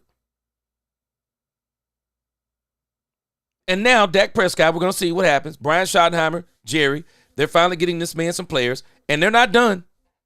You better believe they're not done. They're not done. I don't think they're done with giving Dak Prescott what he needs.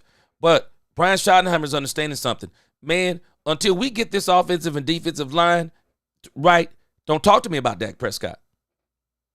I'm not going to let you talk about Dak Prescott. We have to get this offensive and defensive line together, because if we don't, it's not right. Because I think being multiple is hard. Yeah. This is the best of the best in the NFL, and there's incredible coaches, incredible players, and so if we can make them have any indecision at all about what's potentially coming. Jason, I don't think nobody gets mad because you tell the truth about Dak Prescott. I think what makes people upset is when you and others don't speak context. You just say Dak choked, or y'all will say Dak choked, but you'll never mention what Brian Schottenheimer, because Brian Schottenheimer, Jason, is actually telling us what's been the problem. When your offensive and defensive line aren't good, when you don't have the players, and then when you got the players and you're not moving them around, you're not creating mismatches, you're not creating opportunities. Brian Schottenheimer is saying this to people like you. It's not a problem that you're talking about Dak, Jason. Nobody tripping. I'm not tripping. You're saying anything about Dak.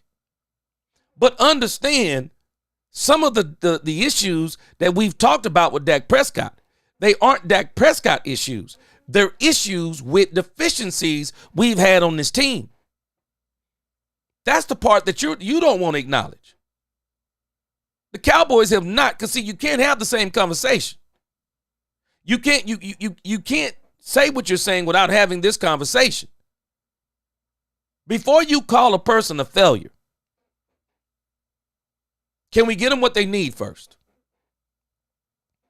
If you put Dak Prescott in the same situation that Jalen Hurts was in last year, I'm talking about you go get him the number one defense. You go get him an offensive line. You go get him a tandem of wide receivers. You go get him a tight end. You go get him the right coaching. You go and get a player, an impact player like Saquon Barkley. You give Dak Prescott that, and Dak Prescott don't win the Super Bowl within 3 seasons, then I'm joining you. I'm joining you. I'm going to join you in the conversation about Dak Prescott. But what I'm not going to do is when a quarterback doesn't have everything that he needs, and when a quarterback doesn't have everything that I've watched the Super Bowl quarterbacks have, when he doesn't have all that, I am not going to put the entire weight of a team on that quarterback's shoulders, knowing full well I can't have it both ways. I can't talk about how terrible Jerry Jones is. I can't talk about how Jerry Jones hasn't built a team around Dak Prescott. I can't talk about the Cowboys haven't had a run game, don't have an offensive line, don't have a defensive line. But then at the end of my conversation, I say, and it's all Dak Prescott's fault. Can't do it. Can't do it. Can't do it. Now, if you're going to tell me that we're going to put Dak Prescott, because I got news for us. Even with what the Cowboys have given Dak Prescott, is it close to what Jalen Hurts had last year? I'll wait. Is it close to what Jalen Hurts had last year? Is it close? Because I can tell you where it's not close. It's not close in the defensive tackle position. It's not close yet. As much as I like Oso Digizua, as much as I think Mozzie going to take a step, it is not close to what they had last year. Where I do think we'll be better than them is the pass rush from the edges. I mean, Ezra Raku, Dante Fowler, and Michael Parsons, boy, that's pretty good. But where we really need this thing, where we really need to set it off on the defensive line, we still got questions at defensive tackle. Also, Digizua is not a run stopper. We'll see what happens this year. Also, Digizua is great, but he's not a run stopper, y'all. Mozzie Smith, it's not all his fault. Brian Broaddus pointed out they ran on the edges on us. Well, what happened when they ran up the middle on us too? Our defensive tackle game isn't where it's supposed to be. Is our defensive backfield, is it close to where Philly was? Might be pretty close. But I can tell you this, our linebacking crew, they're not that Philly linebacking crew. They're not that crew. Our safety positions, they're not that crew. Offensively, I think our wide receiver duo is better. Our run game, it's not better than theirs yet. We don't have a running back on this team that's close to Saquon Barkley. We don't have a running back on this team. Offensive line, we don't know what it is yet. So again, Jason Barnes, I don't get sensitive. I just believe in context. You give Dak Prescott what Jalen Hurts had last year. You give Dak Prescott a super team. I'll join you. I promise you I'll join you. I'll tell you up front it was Dak's fault if you give Dak that super team. Give Dak that team and let Dak lose. You watch what I'll tell you. I'll tell you up front. It was Dak's fault. I'll tell you it was Dak's fault. Do y'all know Jalen Hurts had no choice but to win last year? And that's even if the Detroit Lions defense don't get injured. People would have been tripping all over Jalen Hurts with a team like that. Talking about, man, he had a team like that and didn't win. You need some luck too. You do need some luck, y'all. You don't just win Super Bowls by being dominant. You also win Super Bowls with some luck too. There needs to be, sometimes some teams have to get injured. I'm just sorry, they do. Sometimes some people got to get injured for you to win too. But I'm telling us, this is why when you listen to Brian Schottenheimer, Angie says, can't tell half truths and call it facts. For sure. You can't. You can't. You can't do it. You cannot do it. And this is why Brian Schottenheimer is spitting so many facts. Have y'all noticed what he hasn't mentioned? He hasn't mentioned the quarterback. Brian Schottenheimer's tired of this conversation, man. I'm telling you. He's tired of this Dak Prescott conversation. That's why he's not talking about Dak Prescott the way we would think that he would be talking. That's why I told y'all when he was doing this before. I understand the method to his madness. I understand what he's doing. It don't mean I like it per se, but I understand what he's doing. And it makes sense. You have got to get this team, you have got to get this media even, because the media is the problem too. You got to get them to stop pointing everything towards Dak Prescott. As a blitz on defense or as a formation run, you know, if we have any advantage because they're not sure and they're confused, then that's good for us. Yeah. Can we confuse the defense sometimes?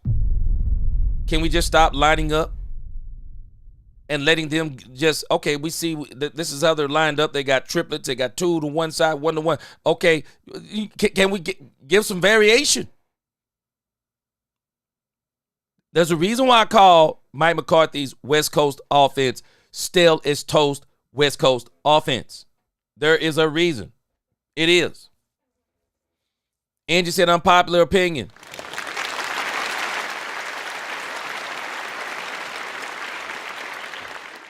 Angie, and it is not an unpopular opinion. Angie said Quinn wasn't a great defensive coordinator like a lot of people say because some games they only depended on getting interceptions. Yep, appreciate that super chat. Angie, this is why. If you look at Dan Quinn's defenses, early on in the season, they were predicated on turnovers. He would turn teams over like mad in the beginning of the season. You know what the problem was, Angie? As the season went on, less turnovers. As the season went on, less turnovers, less interceptions, less strip sack fumbles, less points on defense. Yeah. And I'm telling us, Brian Schottenheimer is making the greatest argument you can make for Dak Prescott. That's why he's not talking about Dak Prescott.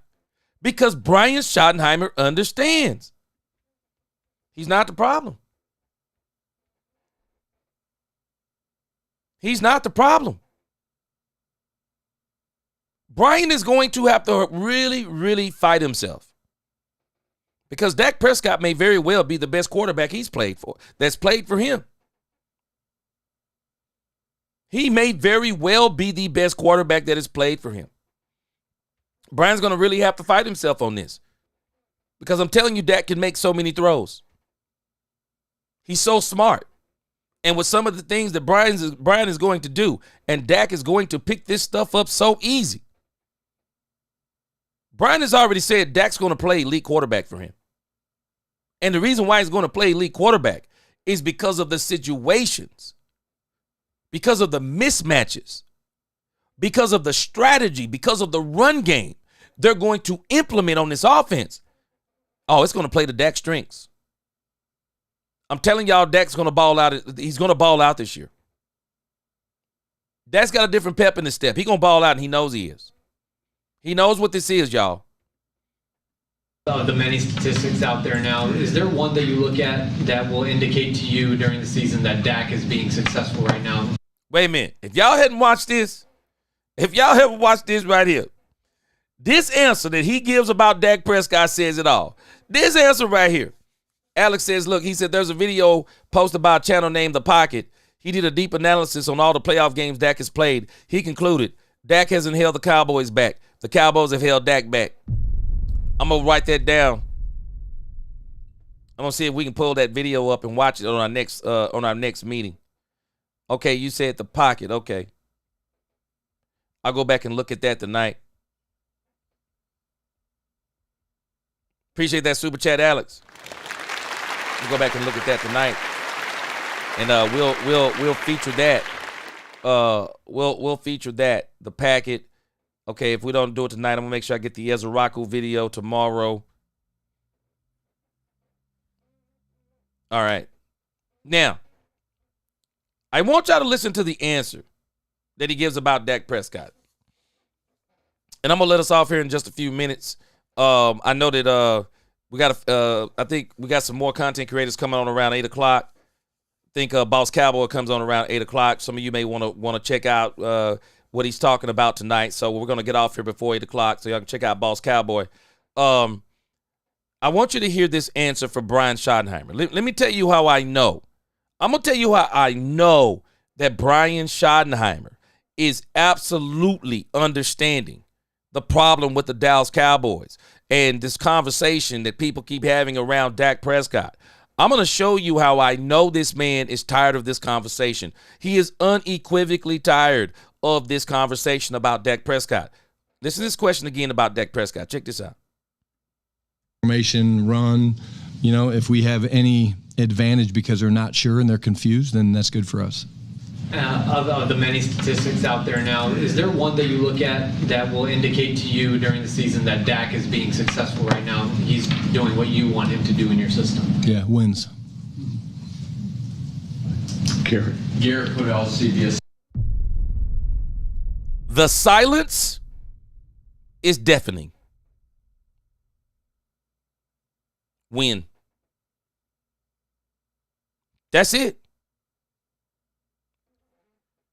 Now watch why this is so powerful, what he said. When Dak Prescott is healthy, what do the Cowboys do? What do the Cowboys do when Dak Prescott is healthy? Brian Schottenheimer is telling us Dak isn't the problem. And you know how we know he's saying that Dak isn't the problem? Because this is exactly what Dak has done. He's won. What has been the problem in the playoffs? The lack of everything that he talked about before then. Bad offensive line play. Bad defensive line play. Not winning the turnover battle. Not moving around whatever weapons we have. Not moving them around. Disguising things that we're doing so that the team can be successful.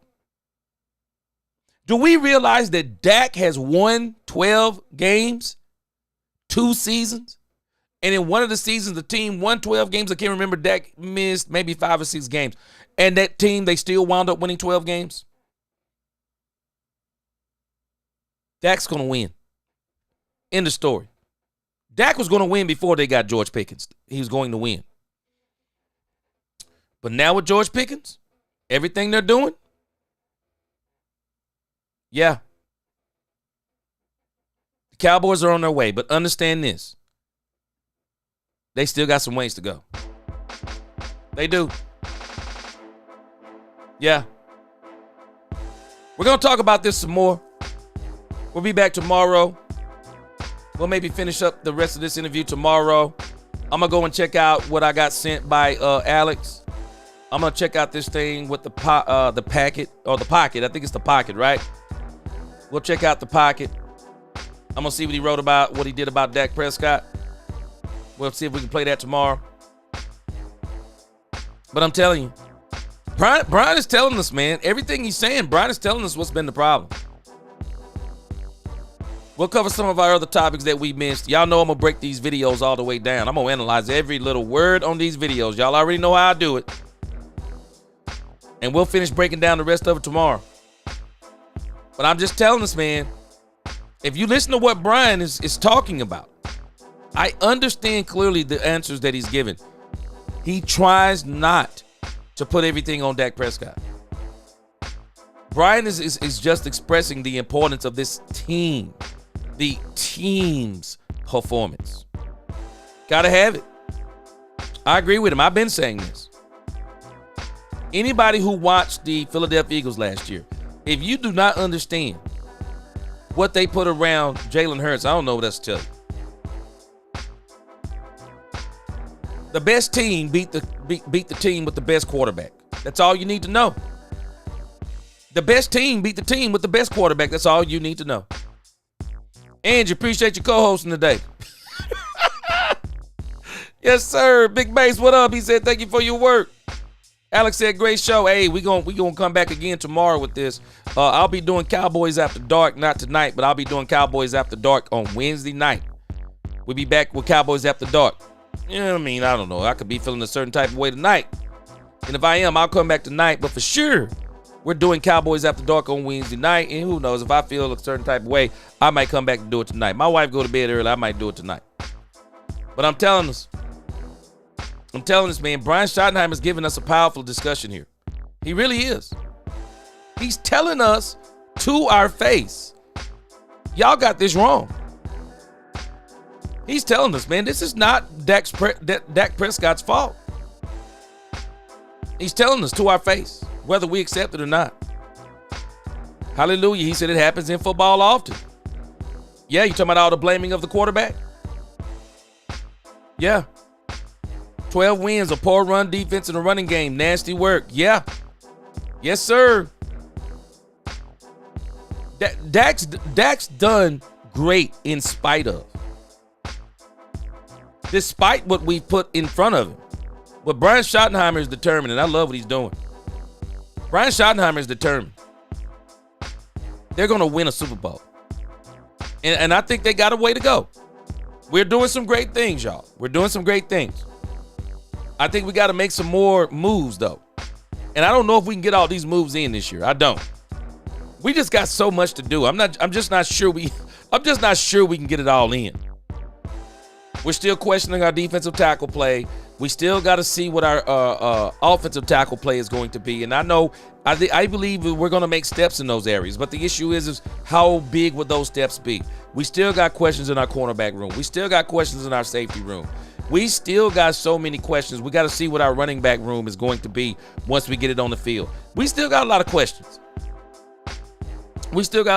I'm excited about this season. I do think we're going to be good this year.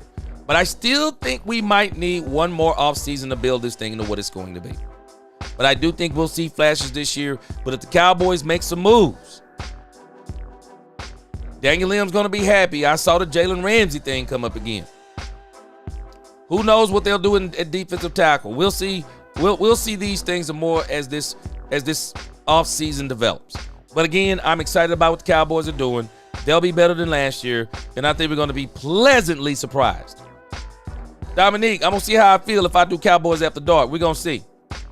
If I don't, it'll definitely be tomorrow, but we're going to see how I feel tonight. Hallelujah. Yeah, people don't get it. Robert N., appreciate you. He said, gee, way to break it down.